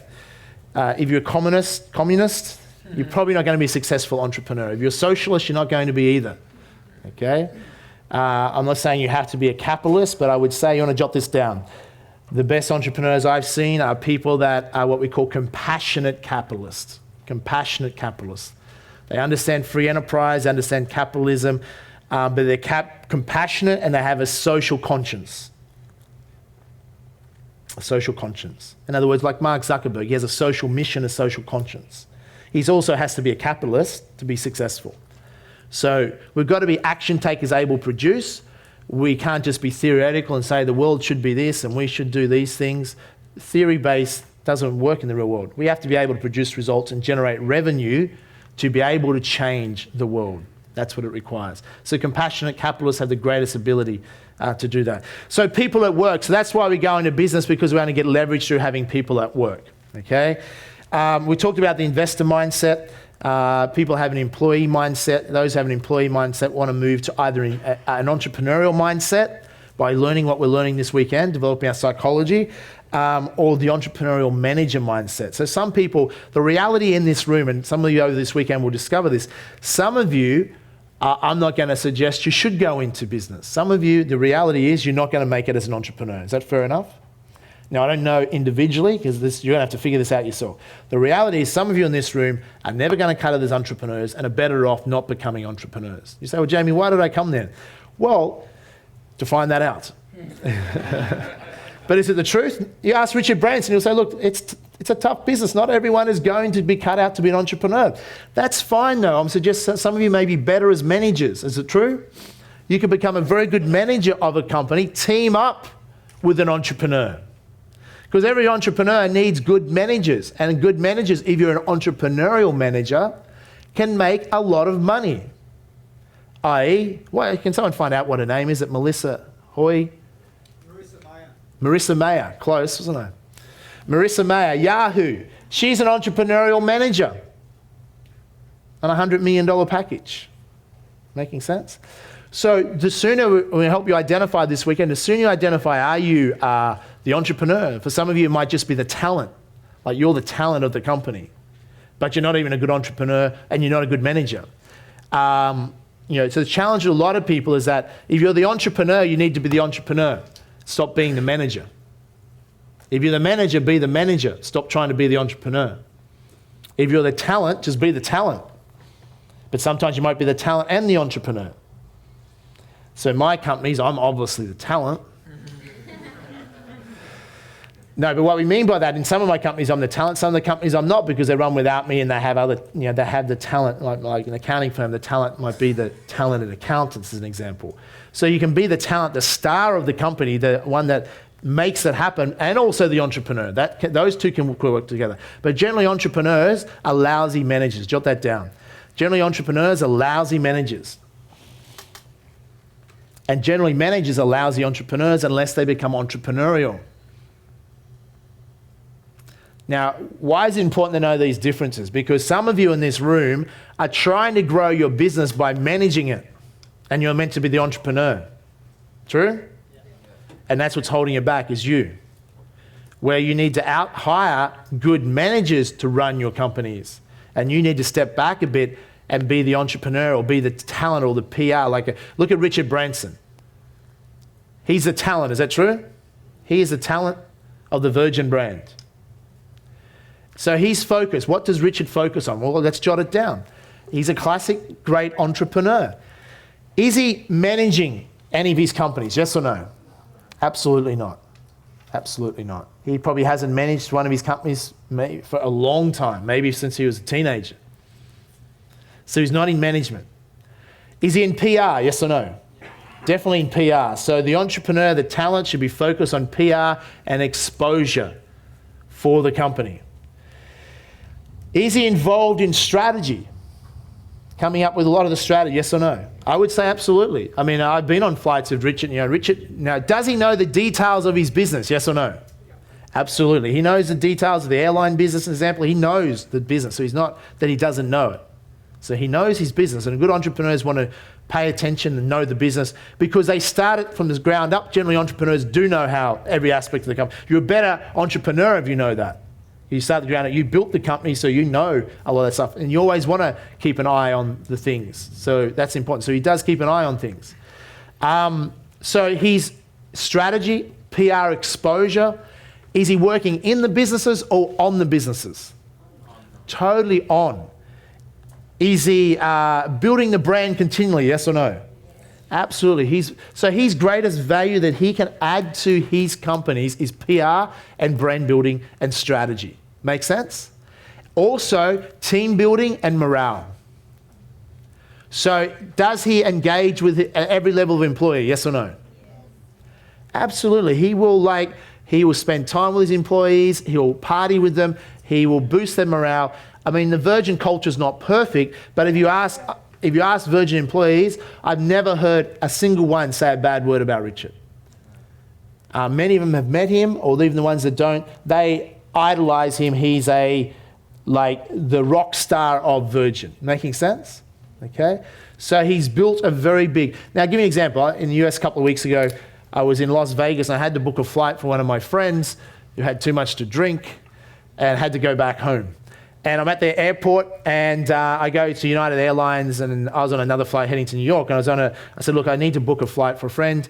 And they go, look, we only got a first class seat. Now from Vegas to LA should not be an expensive flight. It's, it's 1,000 planes leaving a minute. And so we only have a first class seat, it's going to be $800 one way.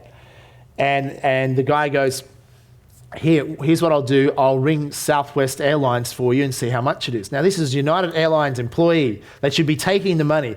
They're like, okay, let me ring some of the other airlines for you. Picks up the phone. Southwest says, I've got a flight for $200. Look, you're better off. We don't want to take your money. Better off going and get $200. But it was at another terminal. I didn't have time and didn't want to go to another terminal. I'm weighing up my time.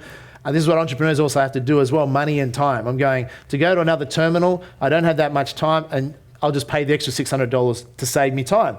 So he's like, you sure? I'm going. But now it's good that he's in one sense giving good customer service. He's actually going, I want to look after you. But could you imagine if I went to a Jetstar desk in Australia and said, look, I need to book a flight, Melbourne, Sydney. And they go, look, we only have one seat left for $800, which they wouldn't have because they don't have first class, but let's say $800. I'll pick up the phone and ring Virgin and they'll probably have something cheaper for you. That would never happen, would it? Okay. But this happened twice. There was another case in LA where someone I was traveling with asked them,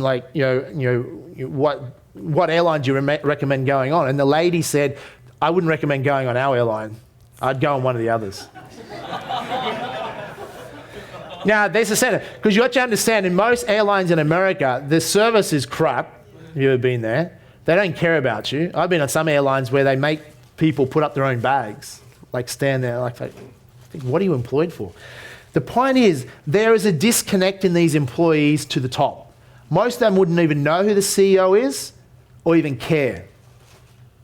There's no rock star, there's no wow. And I bet you the CEO has never said hi to them or would never mix or associate with the lower level employees. True? A lot of companies are run like that. That doesn't build team morale.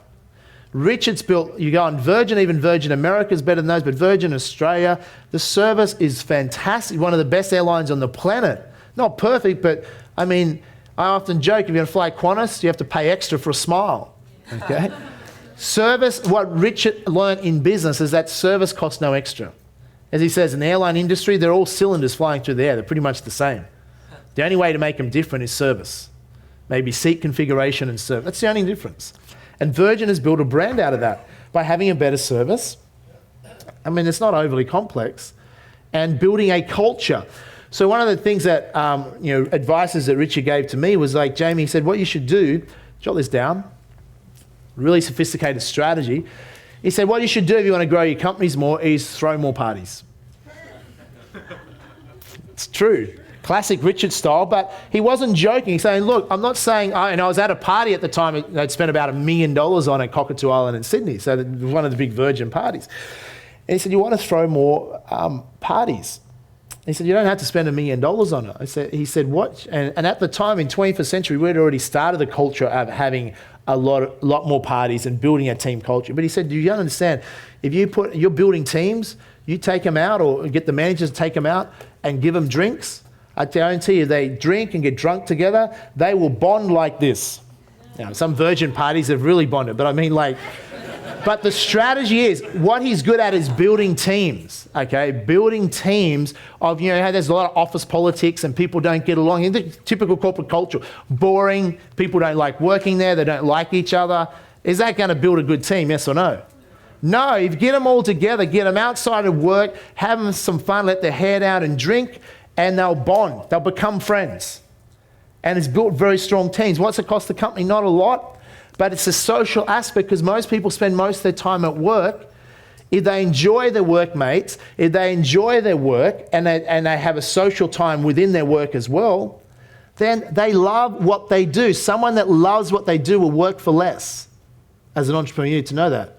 They'll work for less because people's number one priority is not necessarily the money. Otherwise, you have a Qantas culture. You use them as an example. In Qantas, they get paid almost twice as much as the Virgin employees. Who's the happiest? Virgin. Virgin's far happier. They earn less, but they're happy with their work. They're generally younger, smile more, etc.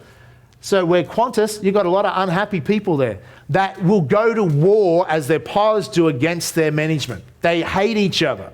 Absolutely hate each other. Now, is that conducive to getting good customer service when the managers and employees can't stand each other? Of course it's not. So even though it sounds simplistic, but Richard's built $8 billion companies. Is he good at putting a team together? Yes or no? So the other thing that Richard does as an entrepreneur, the top-level entrepreneurs, and we should be focusing on. Now, in the beginning, somebody's saying, Jamie, yeah, I'd like to be the entrepreneur, not the manager. In the beginning, you're growing your business. You've got to do everything. Fair enough. Okay? But you've got to get it to a point where you can start separating the roles. What Richard is good at is also recruiting. So they will help recruit the best managers, the best talent. But their culture will also attract that. Okay? Virgin has such a massive amount of people wanting to work for them. They're what we call, jot this down, preferred employer. You want to become a preferred employer status. Virgin's a company like that. Google is a preferred employer. People queue up to work for them. More so now Facebook. Facebook's a preferred employer because they have cultures. They're the hot new thing. But as the companies get older, it's harder to maintain that. Like Google's lost a lot of people to Facebook. Facebook would now be losing a lot of people cashing out of the shares to Instagram or some of the new ones because people like the new rush. But they still would attract a lot of people. A lot of the best coders in the world would want to go and work for Facebook, and that would be the pinnacle. Does it make sense? So by creating a culture, so he's attracting the best talent. Mark Zuckerberg, one of the smartest moves he made was to poach Sheryl, I forget her last name, Goldberg, I think it is, from Google.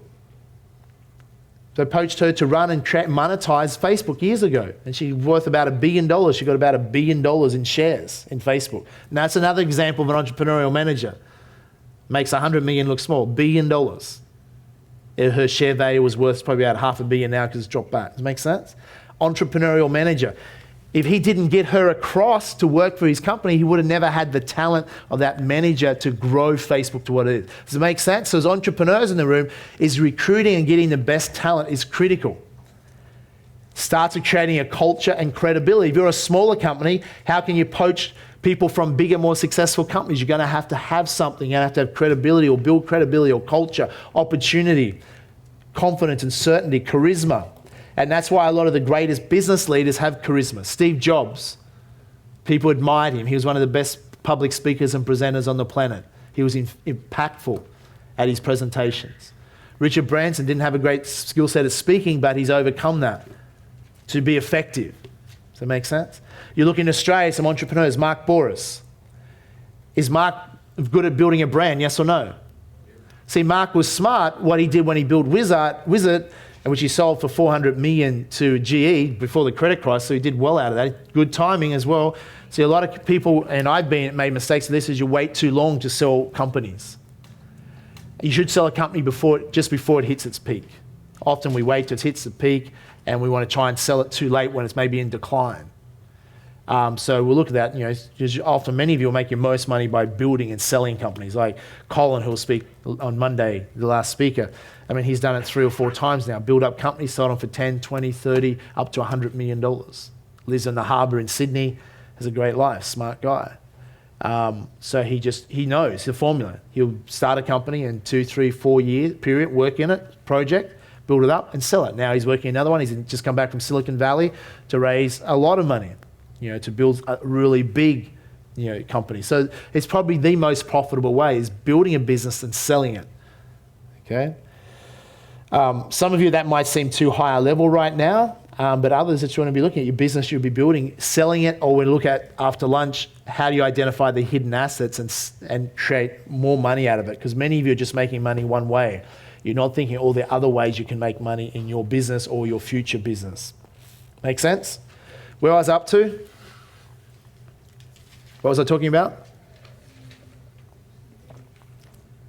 Is anyone listening?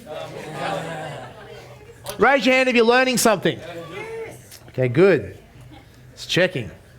So, Entrepreneur versus manager. yeah, and we'll use the example Qantas, Virgin, because I think they're two great examples. Now, what you'll find is interesting is that, once again, Brett Godfrey as an example, he was an entrepreneurial manager. So he was a good manager to start an airline company, start a business and build it up. That was his skill set. But you see, as Virgin and one of my board members on my board, advisory board, will speak to you in the morning before I speak again, and he'll share things with you about the cycle of a business. Where Virgin Blue, instance, as a startup, you need a certain manager. Then as it matures, you need a different manager. So they went and poached the number 2 in Qantas, John Borghetti, which was a good acquisition. The market liked it. But you'll see the Virgin culture changed slightly. It's a little bit more of a Qantas culture about it because he's ex-Qantas. But not totally Qantas. If he gets the total Qantas culture, he'll lose the value of the brand and people won't fly Virgin. But he had to make it a little bit more professional, a little bit more corporate because they wanted to get the corporate market. And Virgin's done that now. And the reality is, because Virgin's a better run company and Qantas is in trouble, there's a fair chance Virgin will become much bigger than Qantas and dominate, simply because they're a better company. The same thing happened in the UK. British Airways was huge, the Dirty Tricks campaign when Virgin Atlantic started. Virgin Atlantic is much bigger than British Airways today. So an underdog can take away a monopoly type company by simply providing better service. And at the end of the day, consumers want a better deal, or some consumers will pay more for a company they like. So that's the value. So Richard, jot these two things down. Branding as well. I'm going to go into this more in detail, but branding, what you want to be doing is building a brand. Now, what you want though is 2 brands. You're going to build your own personal brand because you're the CEO, or sometimes you might want to be in the spotlight, but really if you're going to grow a company, you're the one that's got to be really out there pushing for your company, getting exposure. So in my companies, I'm one of the main I build my own personal brand because I can get exposure from my companies. But I also build a separate brand. I have the 21st Century brand, which is worth tens and tens of millions of dollars. It's a separate brand that's separate to me, so it's not dependent upon me.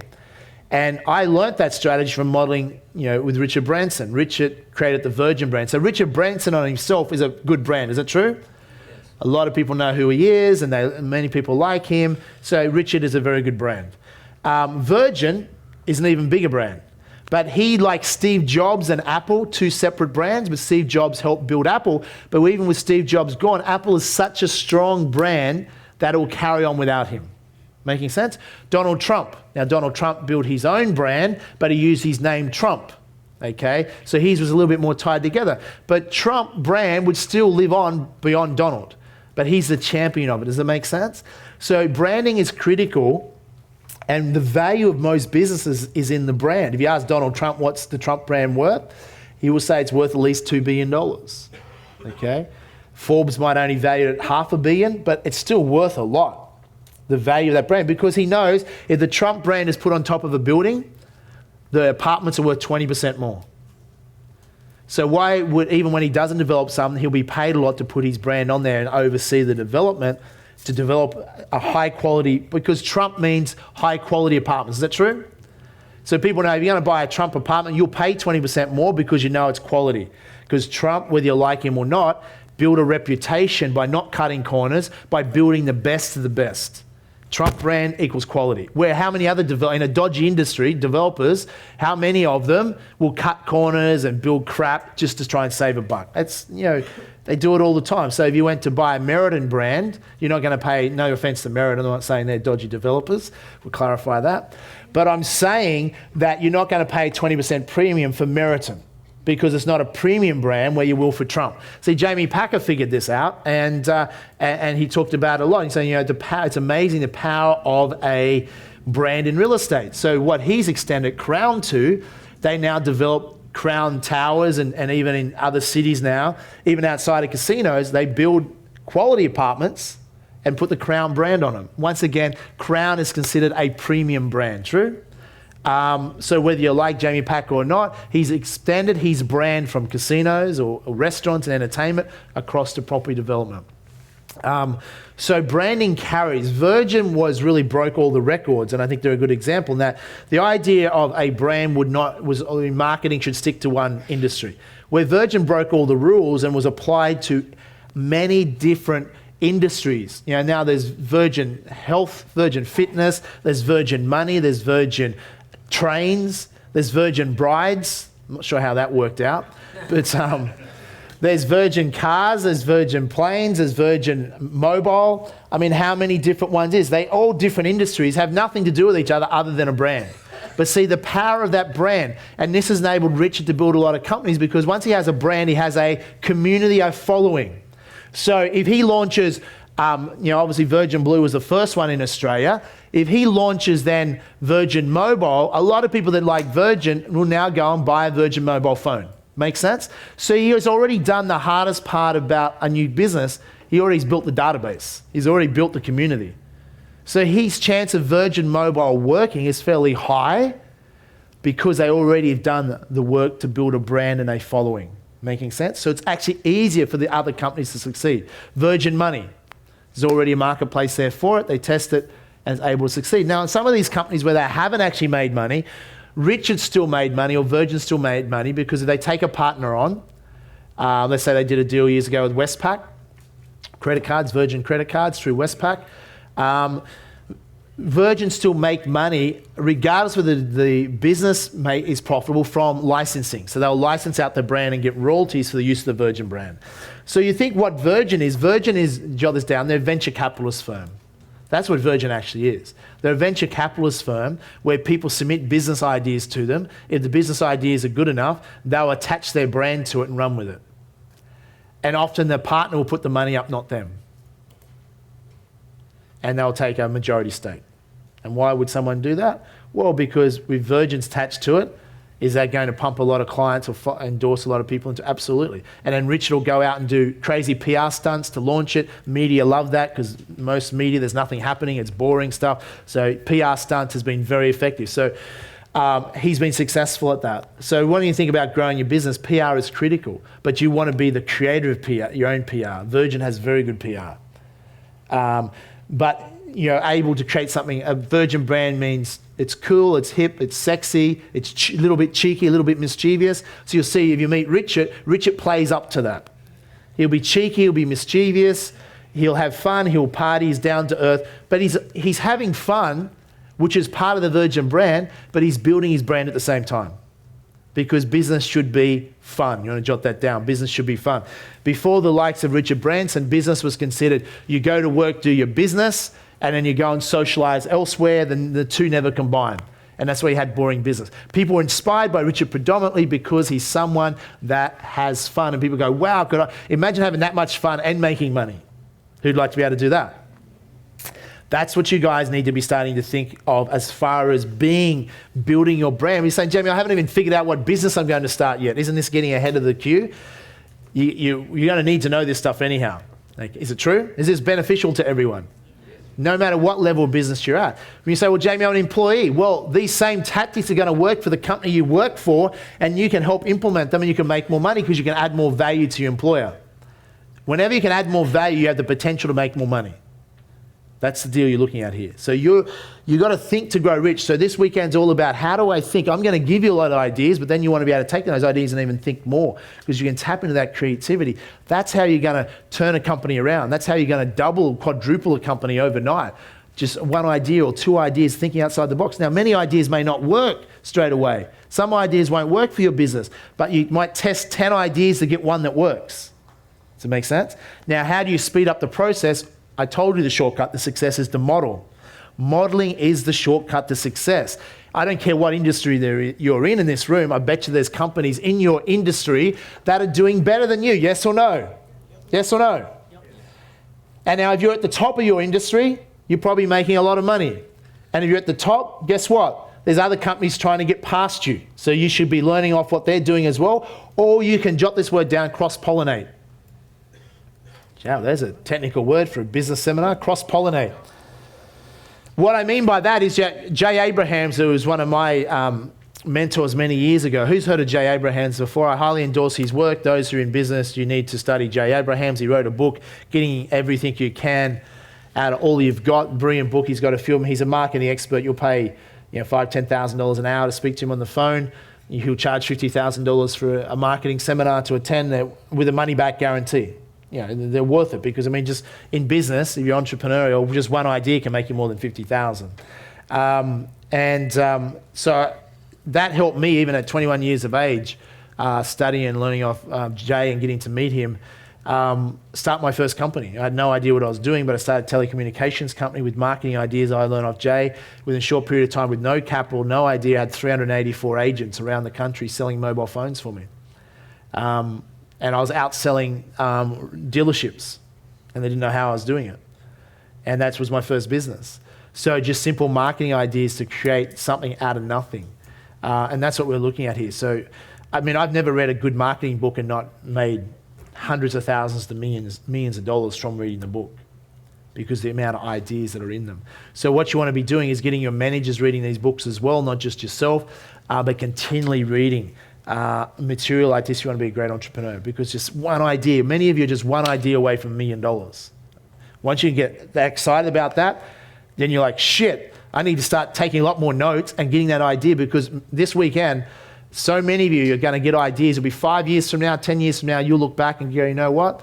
It was that seminar in Melbourne when I first got that idea, led me in this path, and my life's in a completely different direction. I'm so much wealthier and richer as a result of that. And that's where it comes from. I can think back 5, 10, 15, 20 years ago, ideas from seminars, etc., that I got that, boom, made a huge difference. Who's excited? Yeah. Very good. Okay. I'm just going to speak off the top of my head because I've got a lot to share, so we'll just cover whatever I can share with you through the time that I have with you, and then we'll take questions, and then anything I forget I'll come back for.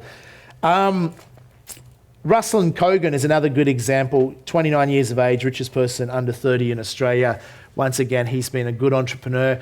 How he's become successful, once again, predominantly through PR. So what you're going to understand is that what Ruslan did is, and this is an idea for many of you, and we, if you want, Ruslan actually presented at the Financial Education Summit in September in Brisbane. Some of you may have seen him, but it's on DVD. You can get the Financial Education Home Study. It's like $3.95 or something, but it'd be worth buying just to hear his presentation. But he talked about what you want to do is how he built his business from 20 million, started with $50 in a garage, built up an internet website. They got up to 20 million, and then in the last 12 months have grown from 20 million to 200 million. And one of the things that he did is that he continually kept poking at Jerry Harvey Norman, because you're after PR, right? And Harvey Norman's got a multi-billion-dollar business, and old retailers and poking fun at the internet retailers are going to beat the old retailers. So he kept poking, and Jerry Harvey should have never responded, but eventually he responded. Now, no one knows at the time who Ruslan Kogan is, but they all know who Jerry Harvey is. So Jerry Harvey says something, the media will write about it. And he responded about what Kogan was saying. And that gave Kogan massive publicity. And ever since then, now Kogan gets, Kogan.com and Ruslan get a lot of publicity. He's in magazines and the media a lot, and now he's an established authority on internet retailing.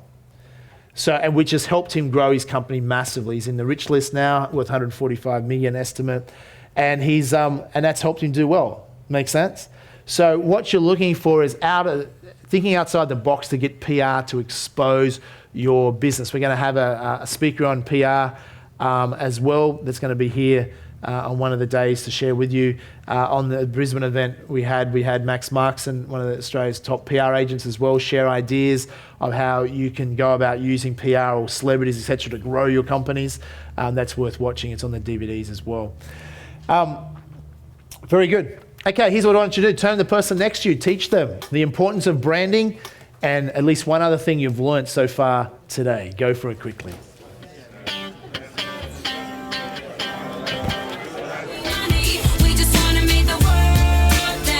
Okay, class, stretch up nice and high. Stretch up to the side, bit of a moan. And the other side, business mastery moan. Leaning back, making more money moan. Leaning forward, holiday moan. Okay, grab a seat. Questions. Does anyone have any questions at this point in time? I'll take a few questions if there's any. Any questions? Is it making sense? Yes or no, making sense? We've got a quick question over here. What's your name? Hi Jamie, my name is Madonna Barr. I'm Hello. from Canberra. Good to meet you. Good to have you along. Yeah, thanks for having me. It's really cool. It's just something that you said before. It was probably half an hour ago, but it's really sticking in my head and I just need to clarify it with you. And that is that you said that Australia is overpaid and you can go to a number of countries and get labour a lot cheaper. Yeah. I get that. But, you know, in a mindset of abundance and in a mindset of paying people for what they're worth and their value, that kind of feels incongruent to me. Do you get what I'm saying? Like, you can go overseas and if you're honouring those people's value, then why shouldn't we be paying them something along the lines of what we're earning? So if you want to create abundance in people's lives, then why wouldn't you honour them and pay them what you've received? Yeah, okay. I understand your question. I think it's a good question. Cool. To clarify, here's what you got to look at is it's not whether I think it's a good idea, what it's just the way the world is and what's going to happen. Yeah. But what you understand, if you hire someone, say, in the Philippines, someone that doesn't have a job right now, that's on, say, through Odesk, jot down Odesk, because who's familiar with Odesk? Elance, Odesk is great if you do it correctly. Someone on there that you got to understand is that if we hire someone for $6 an hour or $5 an hour, in our world, in Australia, that would be considered slave labour, okay? Yeah. And it's not allowed. Well, illegal. It's illegal, which is part of the problem with the country as well, and we'll talk about that, is that income, say, in the Philippines is not slave labour, that's middle class. You're taking someone from poor to middle class that is going to thank you and go, thank you very much. You've just given me a job. My family's happy. I now have a chance in life. And they're so committed, so keen. Otherwise, if no one else employed them or you didn't employ no one else, they wouldn't have that chance. So that, in that sense, is very congruent about contribution, is that they're getting paid an opportunity. Now, eventually, these economies where wages are cheaper are growing. Like the biggest challenge the Chinese economy will have in the future is that they've got to increase the base wage to keep the poorest happy, which I agree, there needs to be, you want to look after that, and that will continue to get higher, and wage increases in China is going through the roof right now because there's more and more wealth. But that's because it's a maturing economy.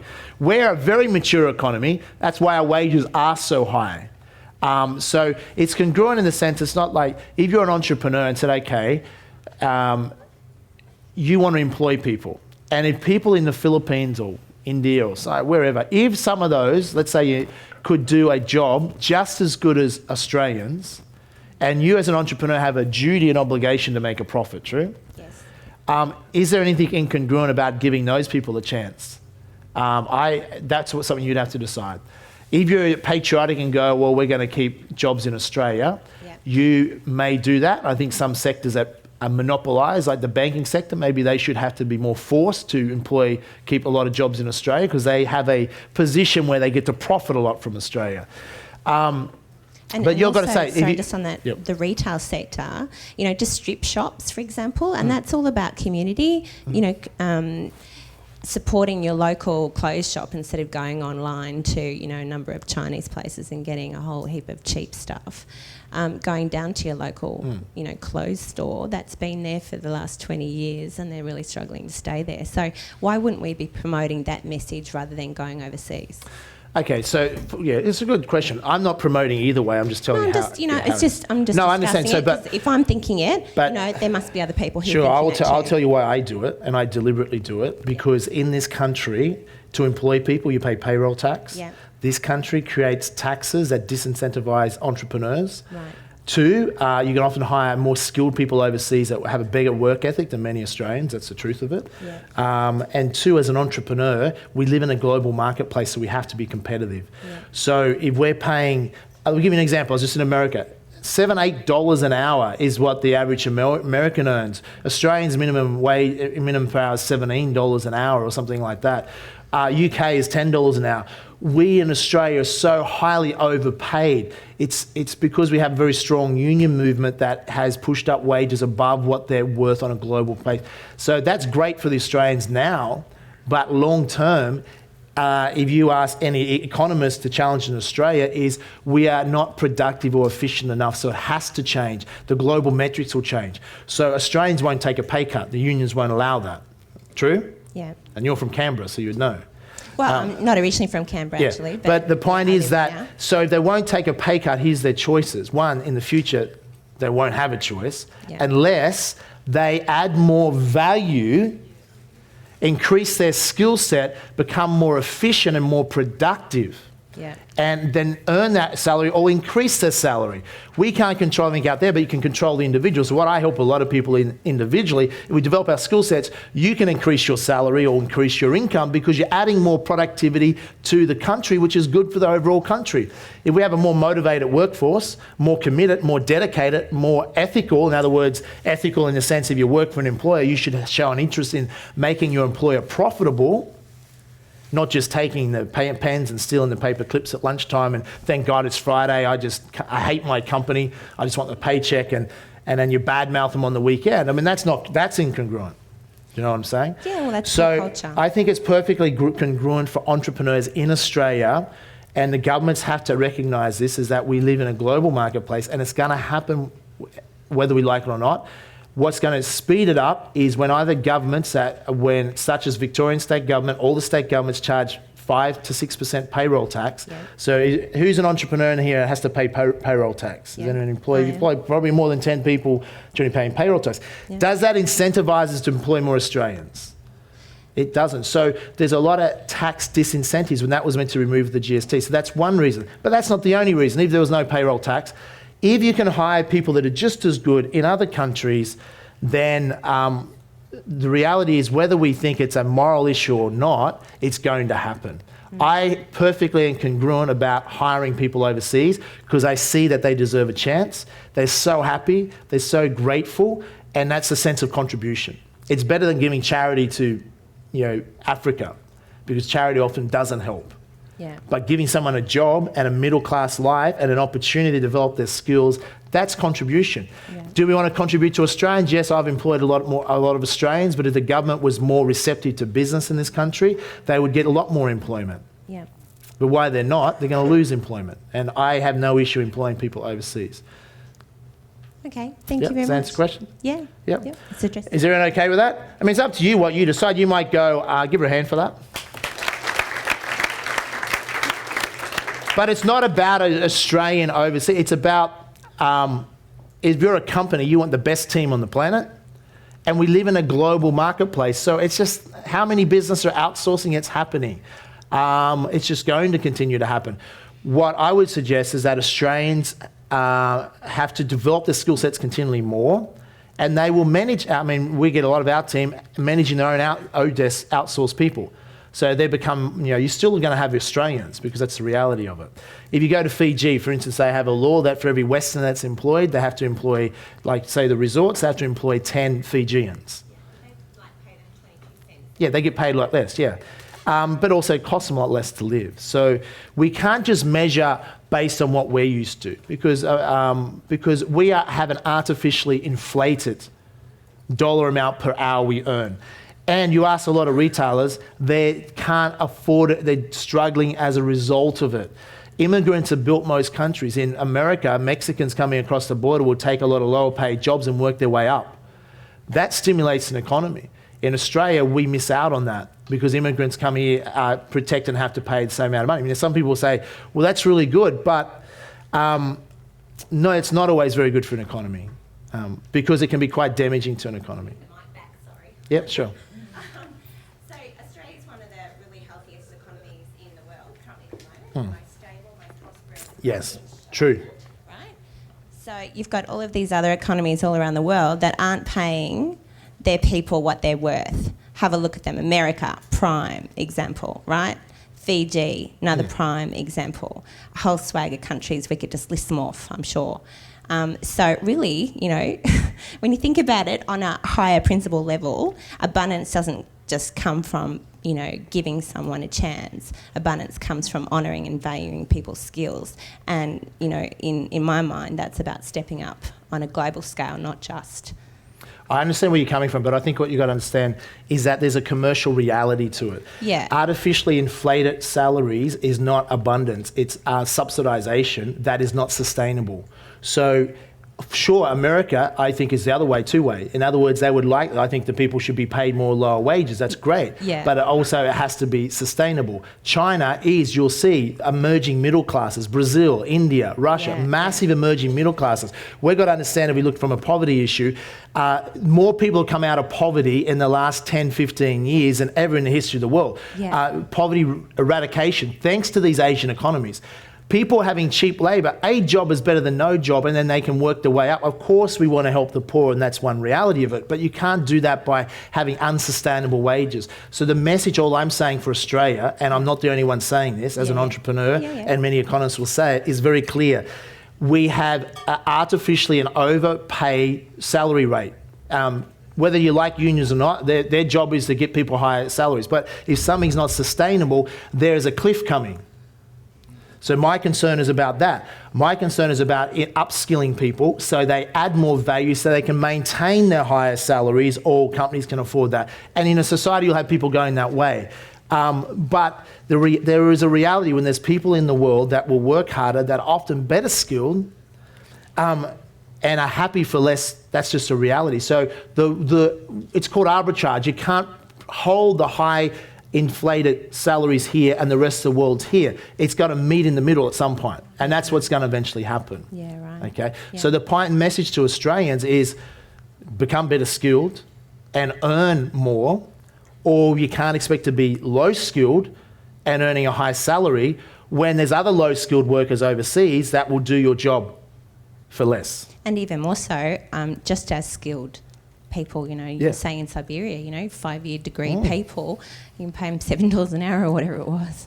And they will, and that's why immigration is good for a country. You have people come to a country, they will grow, they'll work harder. There is a statistic I've shared with many of you before that if you're an immigrant to Australia, you're 4 times more likely to become a self-made millionaire than if you're not. Yeah. Is that good news for some of you? Who's that good news for? And that's because of that mind. We're talking about the mindset, the ability to deal with uncertainty, a different psychology. Yeah. It's nothing else other than a change in mindset and a recognition of that. So and we don't want to talk on too much. Well. Attitude. So I'm all for helping people from poor, middle class to become wealthy. My career has helped many people go from poor to middle class. Many people go from middle class to rich. Yeah. So I'm all about self-empowerment. But I'm also about reality as well. Yeah. I'm not about subsidisation and welfare. I detest those things, and those things will destroy an economy. We are a very well-run economy. I'll not say well-run now. We are doing well now as a result of past management and China. Yeah. If the current economic management of this country is how it's done now, in the next 10, 20 years, we'll suffer greatly from that. Does it make sense? Yeah, it does. That's just the reality. Yeah, cool. Fair enough? That's just my opinion. But as an entrepreneur, what we're talking about here is that, a few perspectives, you're talking to entrepreneurs, go, okay, if you're going to employ people, okay, let me ask this question in this room. If you're growing a company employing people, who here is comfortable with considering employing some people overseas if they can do equal or better job? Yep, most of us are okay with that. Who would say, I'm only ever going to employ Australians no matter what price I have to pay? Yeah, no one. No matter how patriotic we are, okay? Now, we can, if we want to do that, if you're making enough profit and go, you know what? CBA has a policy at the moment that they won't outsource their bank jobs, okay? Good on them. They're making $6 or $7 billion a year. They have the luxury to be able to afford to do that. Is there some industries that should be protected to some degree? Yes, okay, but you can only protect for so long. You need to make those industries, okay, we'll give you some protection for X amount of time, but get your act together and get more efficient because we're not going to protect you forever. That's a more entrepreneurial approach. just trying to buy votes by protecting and subsidisation. Why do we have a great one of the best rural industries in the world, Australian farmers? Because they get very little protection, very little subsidisation. America and Europe subsidise the hell out of their farmers. Our farmers are some of the most productive, efficient farmers on the planet because they've had little protection. They've had to become more efficient. And that is a great industry as an example of what the rest of Australia has to do and what the mining sector is now learning. They have to become more efficient because the cost of blowout and costs and investing here, a lot of companies are not investing here anymore because of our high labour costs, okay? So that's a challenge. But if we become upskilled, then we can earn that money. All I'm doing is highlighting, one, for an entrepreneur, you can outsource and be more profitable as a result and get good talent. Two, as economy, it's something that we face. So what we should do is we can control being better skilled and adding more value, and then we're entitled to earn more money because it becomes sustainable. Is that fair enough? Good question. Any others? Yeah, we've got a few going now. Let's start down the front. I think you've just pointed out the exact problem, which is productivity. She's focusing on salaries and wages. But the point is, as a business owner, is what you get for the money you pay. Yeah. So if the Australians would be paid as high as they are now, but they would work at that level, there wouldn't be a problem. This is point number one. Point number two, the fact that we actually hire cheaper labor overseas, we actually accelerate the growth of the middle class, and we accelerate the equalizer. So probably 10, 20 years from now, we're all going to be paid the same. We're going to have one government, one currency, and everything should be okay. Because now it's obviously a difference in the currency. But it's like with temperature, for example, this room is colder and the other one is warmer. Yeah. In time, it will sort of equalize. Exactly. So I think what's happening, it's a natural process. We fight it because we fight, obviously, out of comfort, but it's a good thing, And I think this seminar is about how to grow a business. And to grow a business, for example, you start with a virtual office, and then you start hiring people who are cheaper. And then you grow. Obviously, you're not going to have, if you have a respectable business in Australia, you're not going to have 100% of your workforce living in the Philippines. So you start hiring managers and so on and so forth. So, but it's the business cycle we're probably going to touch on later on that's going to count. So that's the way I see it. Yeah, that's good. Give me a hand.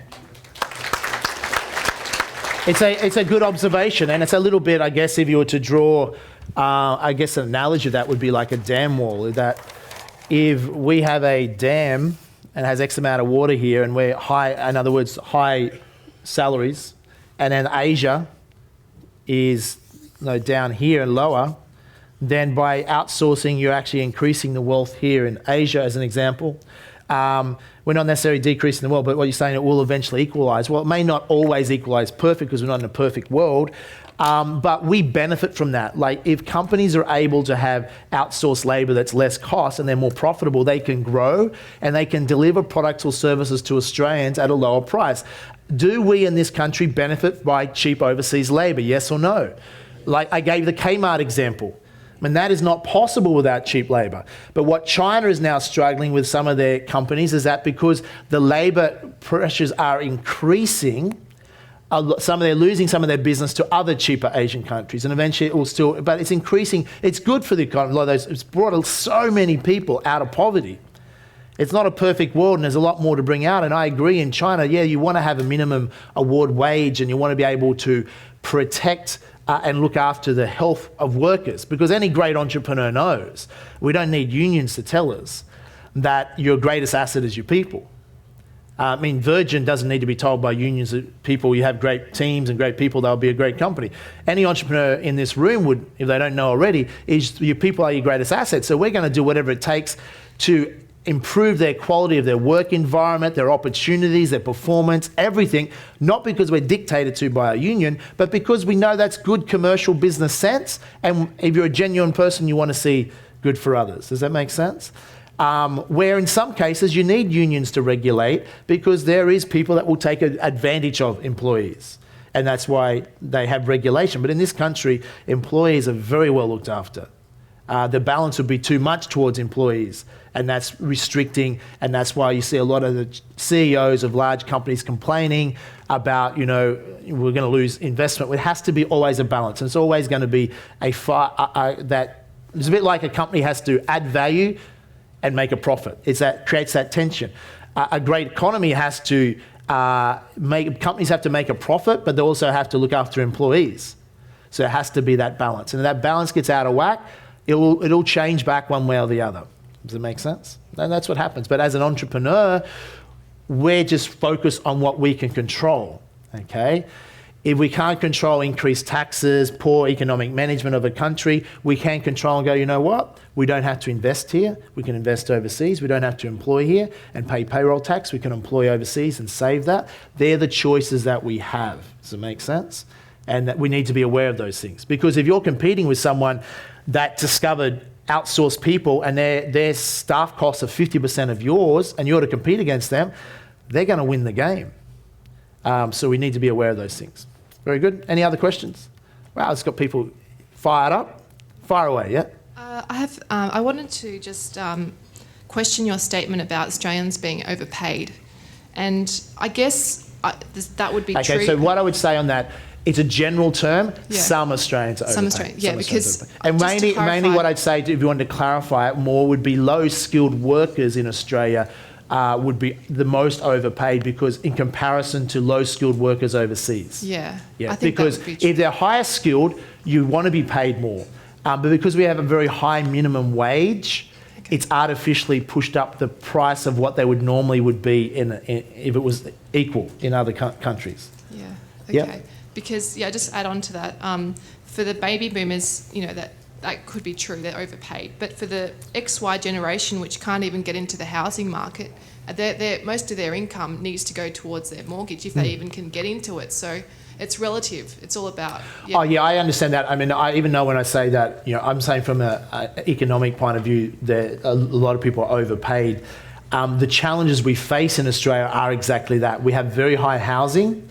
And even though Australians, even the lower paid Australians are on a global level overpaid, the challenge that we face is very high cost of housing. So they're challenges as an economy we face. Despite being paid a lot, our houses and our cars and groceries are very expensive.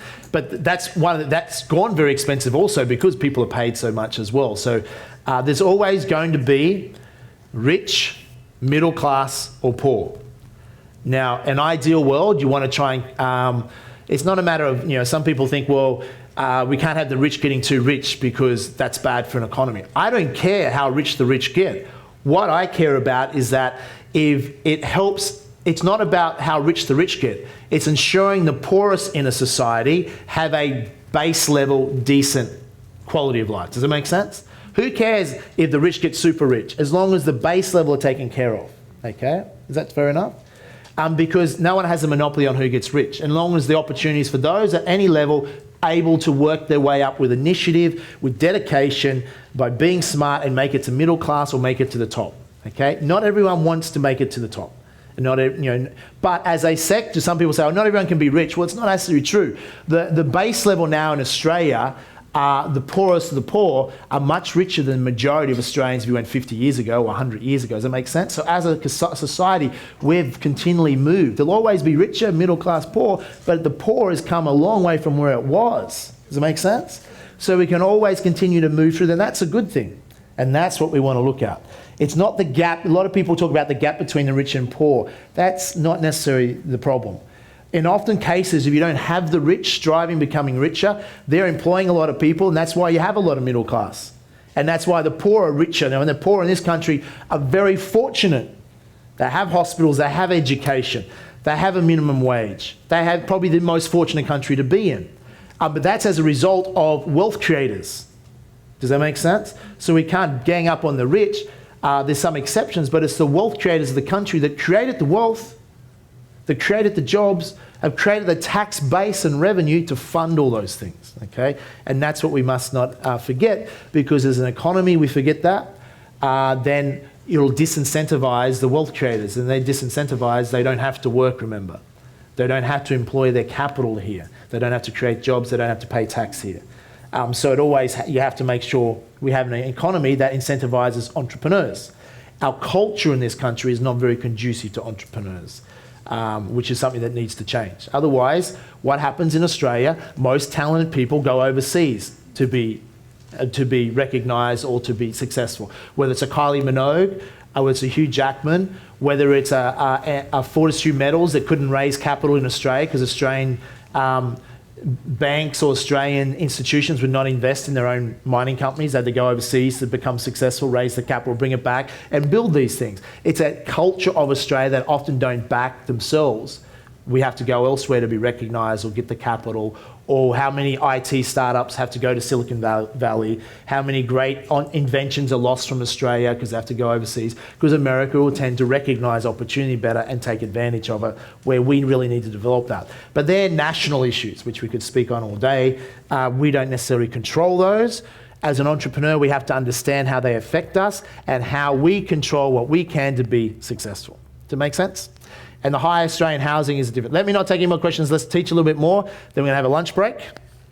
And then you're going to have a couple of short speakers after lunch. And then I'm going to come back on and get into some nitty-gritty of how you go about creating your wealth. And the more wealth you have, the more you can focus your time and energy on wanting to maybe change some of those things that, policy debate and things like that to improve the country.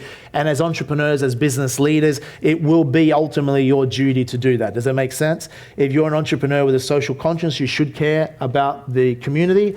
You're growing a community in your business, your country, and for the world on a greater scale. And that's part of the true value of being an entrepreneur, because entrepreneurs have been able to shape the world more than perhaps anyone else. Is that true?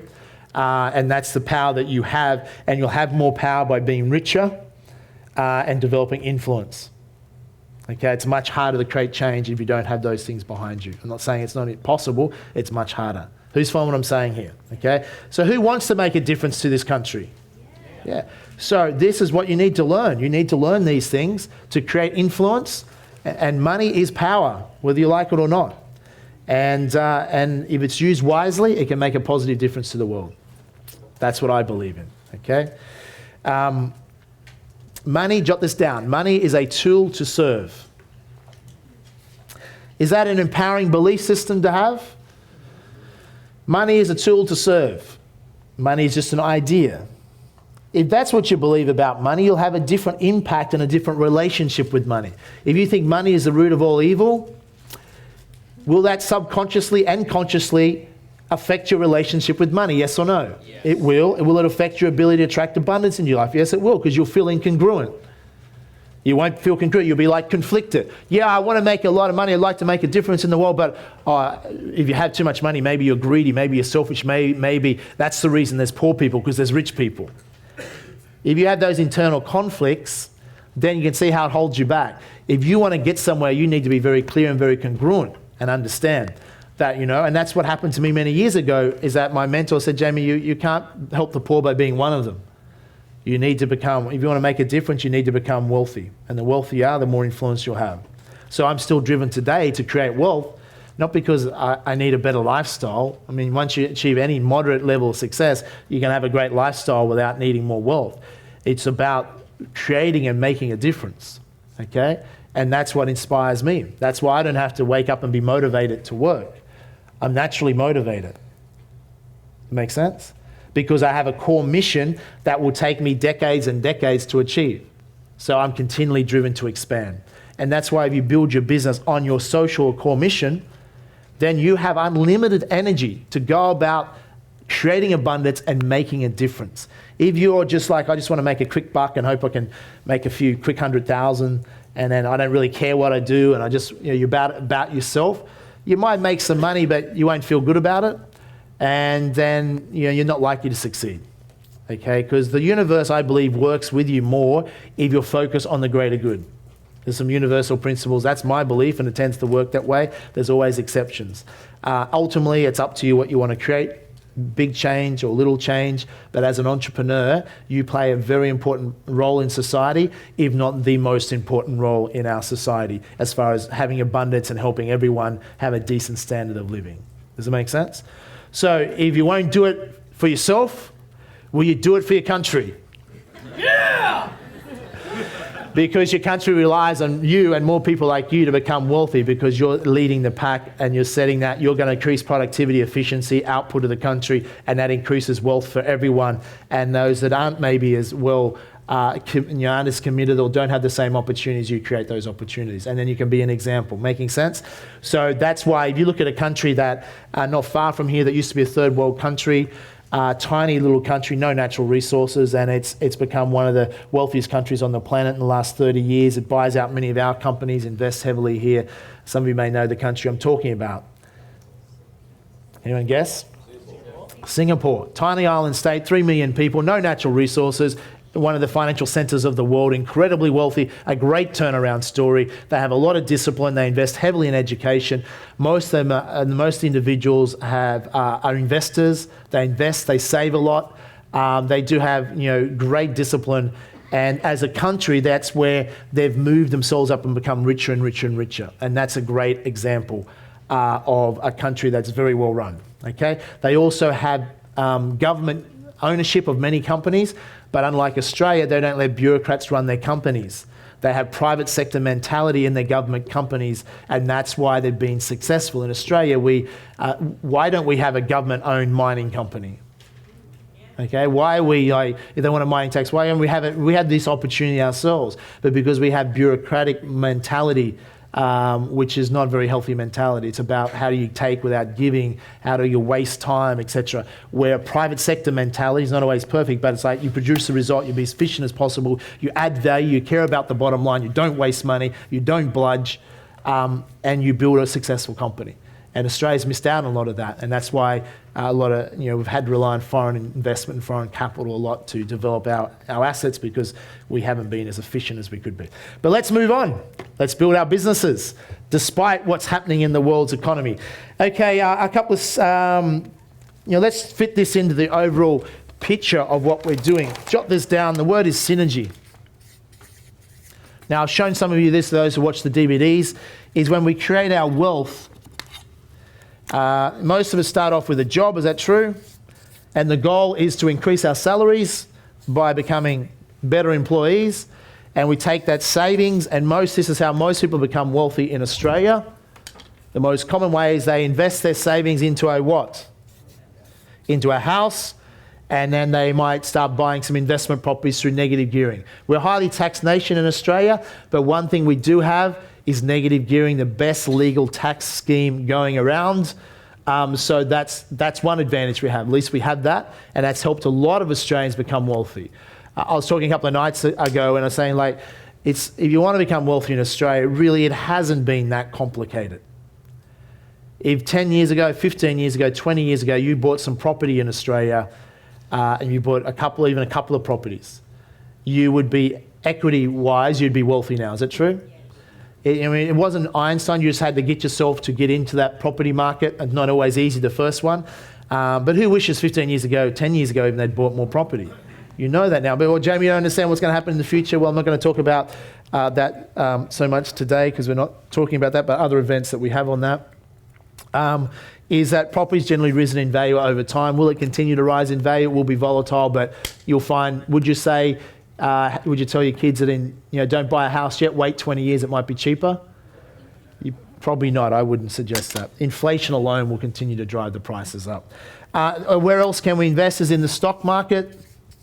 Okay, so that's so we can take money out of here, invest here, or invest over here. A lot of people do that. Australians have a love affair with stocks as well. And that's pretty much where you can create your wealth.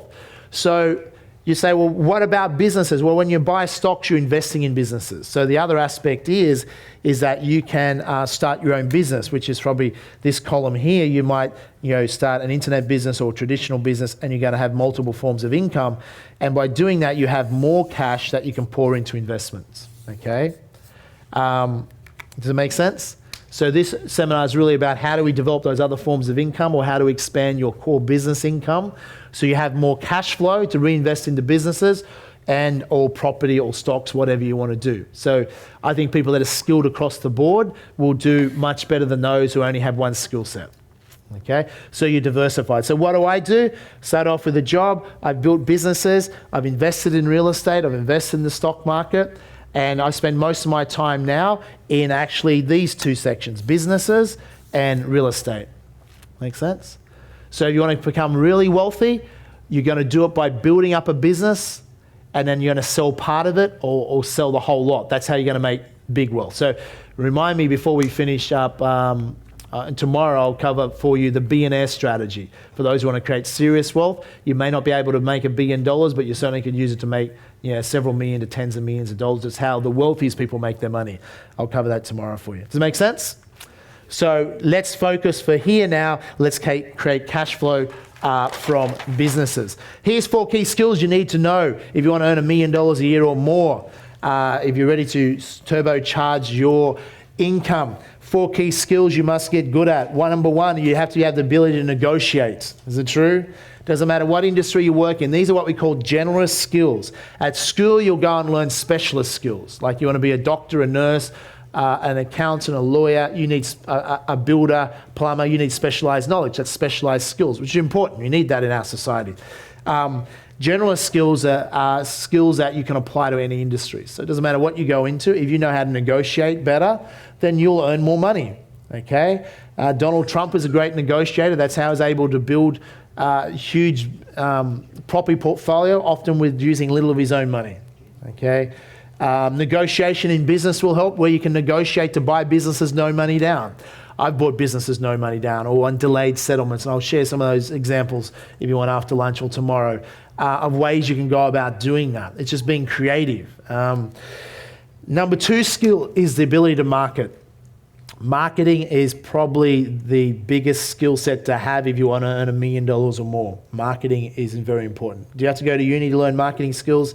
Not necessarily. I'm talking about, effective marketing skills you can learn from books, you can learn from seminars. After lunch, I'm going to go through and share with you a lot of marketing. What I've done, what I would do, and then throughout this whole weekend, you're going to learn a lot of speakers that will talk about marketing. How do you grow your business? How do you grow your internet business? How do you grow your profile online, etc.? Marketing, you can't learn enough about that. Number 3 is the ability to communicate. I talked about that before. If you're going to become an entrepreneur, to expose your business, public speaking, learning to speak in public, doing presentations is one of the most effective ways to expose your brand or your business, or just managing staff, uplifting, motivating, training. A lot of these things require you to communicate. So communication skills are everything. And how do you learn any of these things? You model. You find a model and you study off them and become better. You read the books, you attend the seminars, you get your knowledge. Go into Google these days, you can get so much content on all these things for free. Number 4 skill that you must have, which is critical, is the ability to solve problems. And if you're an entrepreneur already, you should have developed some of those skills. If you're not, you're going to have, business is about a series of problems and solving them consistently. So problem solving is a critical skill to becoming wealthy. Let me share a story which, someone that has all these skill sets, and that's the reason he become a billionaire at a young age. There was a gentleman, he grew up 45 minutes from Glen Ennis, where I grew up, in a town called Inverell, northern New South Wales. Anyone ever heard of Inverell before? And at 18 years of age, he'd failed at school, was hopeless at school, a bit overweight. His dad said to him, "Son, if you don't leave town now, when you finish school, you probably never will." It tends to happen. If you don't leave after school, you stay in a country town. So after failing HSC, he left school, moved to the Hunter Valley. And the Hunter Valley, he got a trade as an electrician, become an electrician, and started working for the mines. And he built up a small electrician services company, working for the mines. In his late 20s, at 28 years of age, he'd figured out something, that the people working for the mines, even though they were paid a lot of money, weren't making the big money. It was the people that owned the mines were making the really big money. Who thinks they could figure that out themselves as well? Pretty smart guy, he figured that out. So what he decided to do at 28 years of age, he set a goal that he was going to own a mining company. The only thing is, he didn't have much money, and most mines cost a lot of money to buy, but he didn't let that stop him. Most people say, well, I don't have the money, I'd like my dream, I'd like to start a business, but I don't have the money. Well, he didn't let that stop him. He didn't have the money either. Most self-made millionaires, or all self-made millionaires, before they become millionaires, didn't have the money in the beginning either. So people say, well, I've only had the money. No. The goal is, the idea is that you have to come up with the money and think how to create it. That's the game you're playing. Does it make sense? If someone just gave you the $1 million, there's no fun in that, is there? Is there? Some of you going, let me try it for a while. But the point is, the fun is, how do you create it? It's not, jot this down, it's not, becoming a millionaire is not about the money. Becoming a millionaire is about who do you have to become in order to attract and manifest and create that money. The journey is not about the money, the journey is about who you have to become. And until you become that person, you're unlikely to attract the money. Make sense?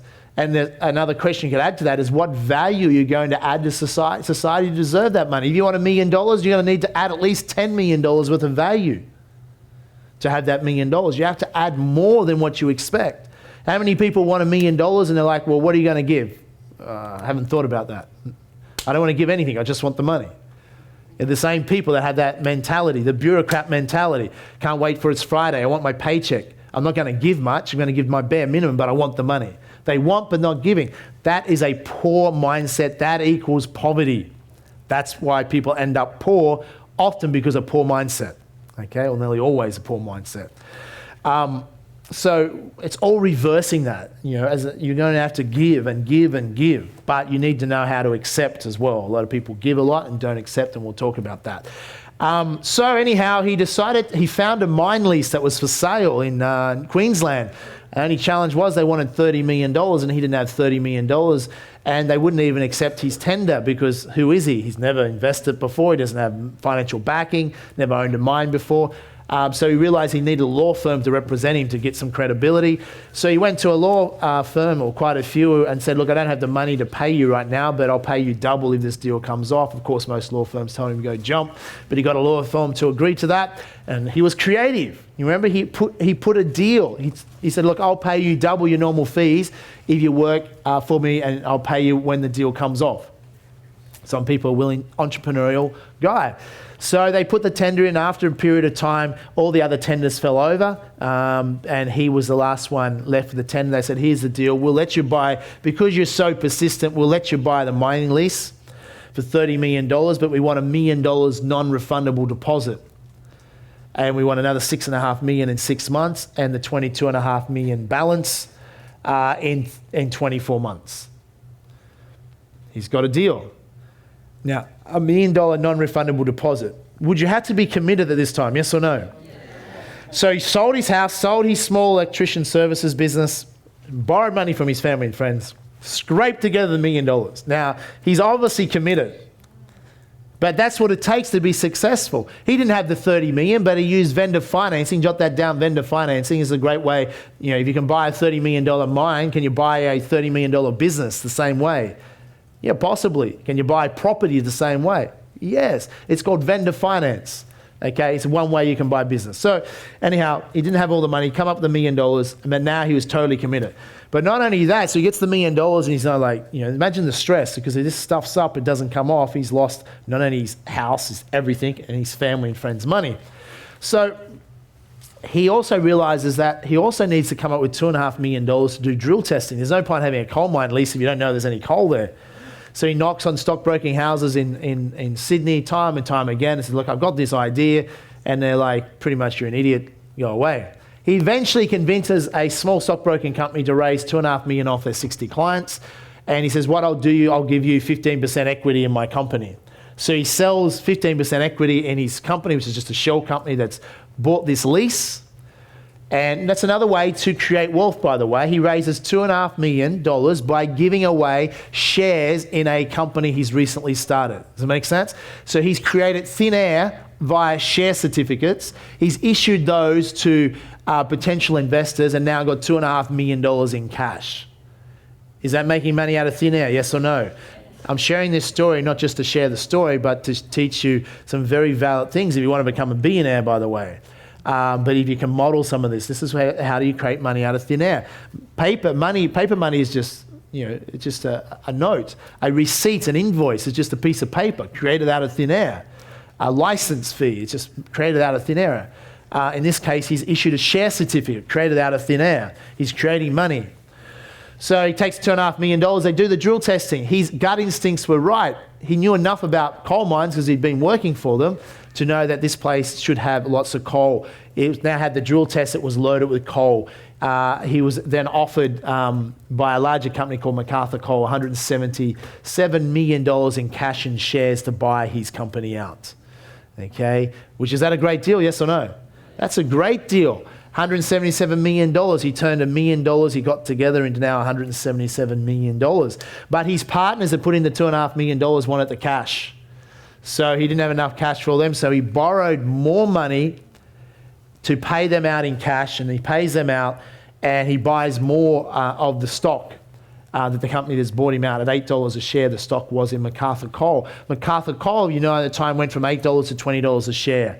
He got a phone call not long after that had happened from his stockbroker in Sydney and said, we have a Chinese buyer for your parcel of MacArthur Coal shares for $440 million. If you accept, the money will be in your bank account cash in 2 days. Now, getting $177 million in shares and a bit of cash is different to getting $440 million cash in your bank account. Who'd enjoy that day, by the way? Who'd actually want to go to the bank and see if your money's really there? Okay, no, fuck it. Just as long as it's on the statement, that's enough. Okay, it's like you're happy. $440 million. Now he's 30 odd years of age. How many of us have lived in this country knowing there's been a mining boom going on and not done anything about it? He did something about it. He got off his butt. He had a dream. But it didn't end there. People said, he's a lucky idiot. He was just lucky because all Australians think to become wealthy is down to luck.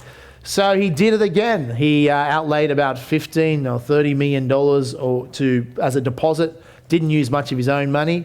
Borrowed $500 million to buy, I think, off Rio, a mine that in the credit crisis they were offloading, a mine lease. Bought it for $500 million. He believed it was worth a lot more, borrowed most of the money, eventually found a buyer, actually listed that company, Aston Resources, and it ended up turning into $1.5 billion. And then he merged it with, so he made another $500 million basically by doing that. And then he merged it with Whitehaven Coal, and he was worth, up until about a year ago, about $1.2 billion, the richest person under 40. And the last year, his wealth's halved because the prices have dropped for coal. He's only worth about $400 or $500 million, but you probably don't feel sorry for him. He invested $300 million cash into horses, and he bought the Newcastle Rugby League team, Newcastle Jets soccer team, and some of you know I'm talking about Nathan who? Nathan Tinkler. Whether you like him or not, the guy created wealth, and he's got a lot of knockers right now bagging him, but he's a deal maker. He knows how to negotiate. He knows how to market. He can communicate and can solve problems. So they're core key skills that can help him make a lot of money, and he'll be able to put deals together. If he can sit it out, he'll make a lot more money. Does that make sense? So wealth is often created not by hard work, but by thinking, by putting deals together. You may not want to become a billionaire in your 30s, or some of you might be saying it's too late, okay? But can you take lessons that you can learn off his deal-making ability to maybe make a few $1 million? If you start getting creative, you could use that strategy to buy companies that you might want to have rather than build them. That's another opportunity you can look at. Or you can just use the problem-solving thing to come up with money. You might want to issue shares in your company and raise capital, just like he did, to capitalize your company as well. So we'll look at some of those things later. Does that make sense? So they're important skills. Turn the person next to you and quickly teach them lessons you can learn from what Nathan Tinkler did to become a billionaire. Go for it quickly.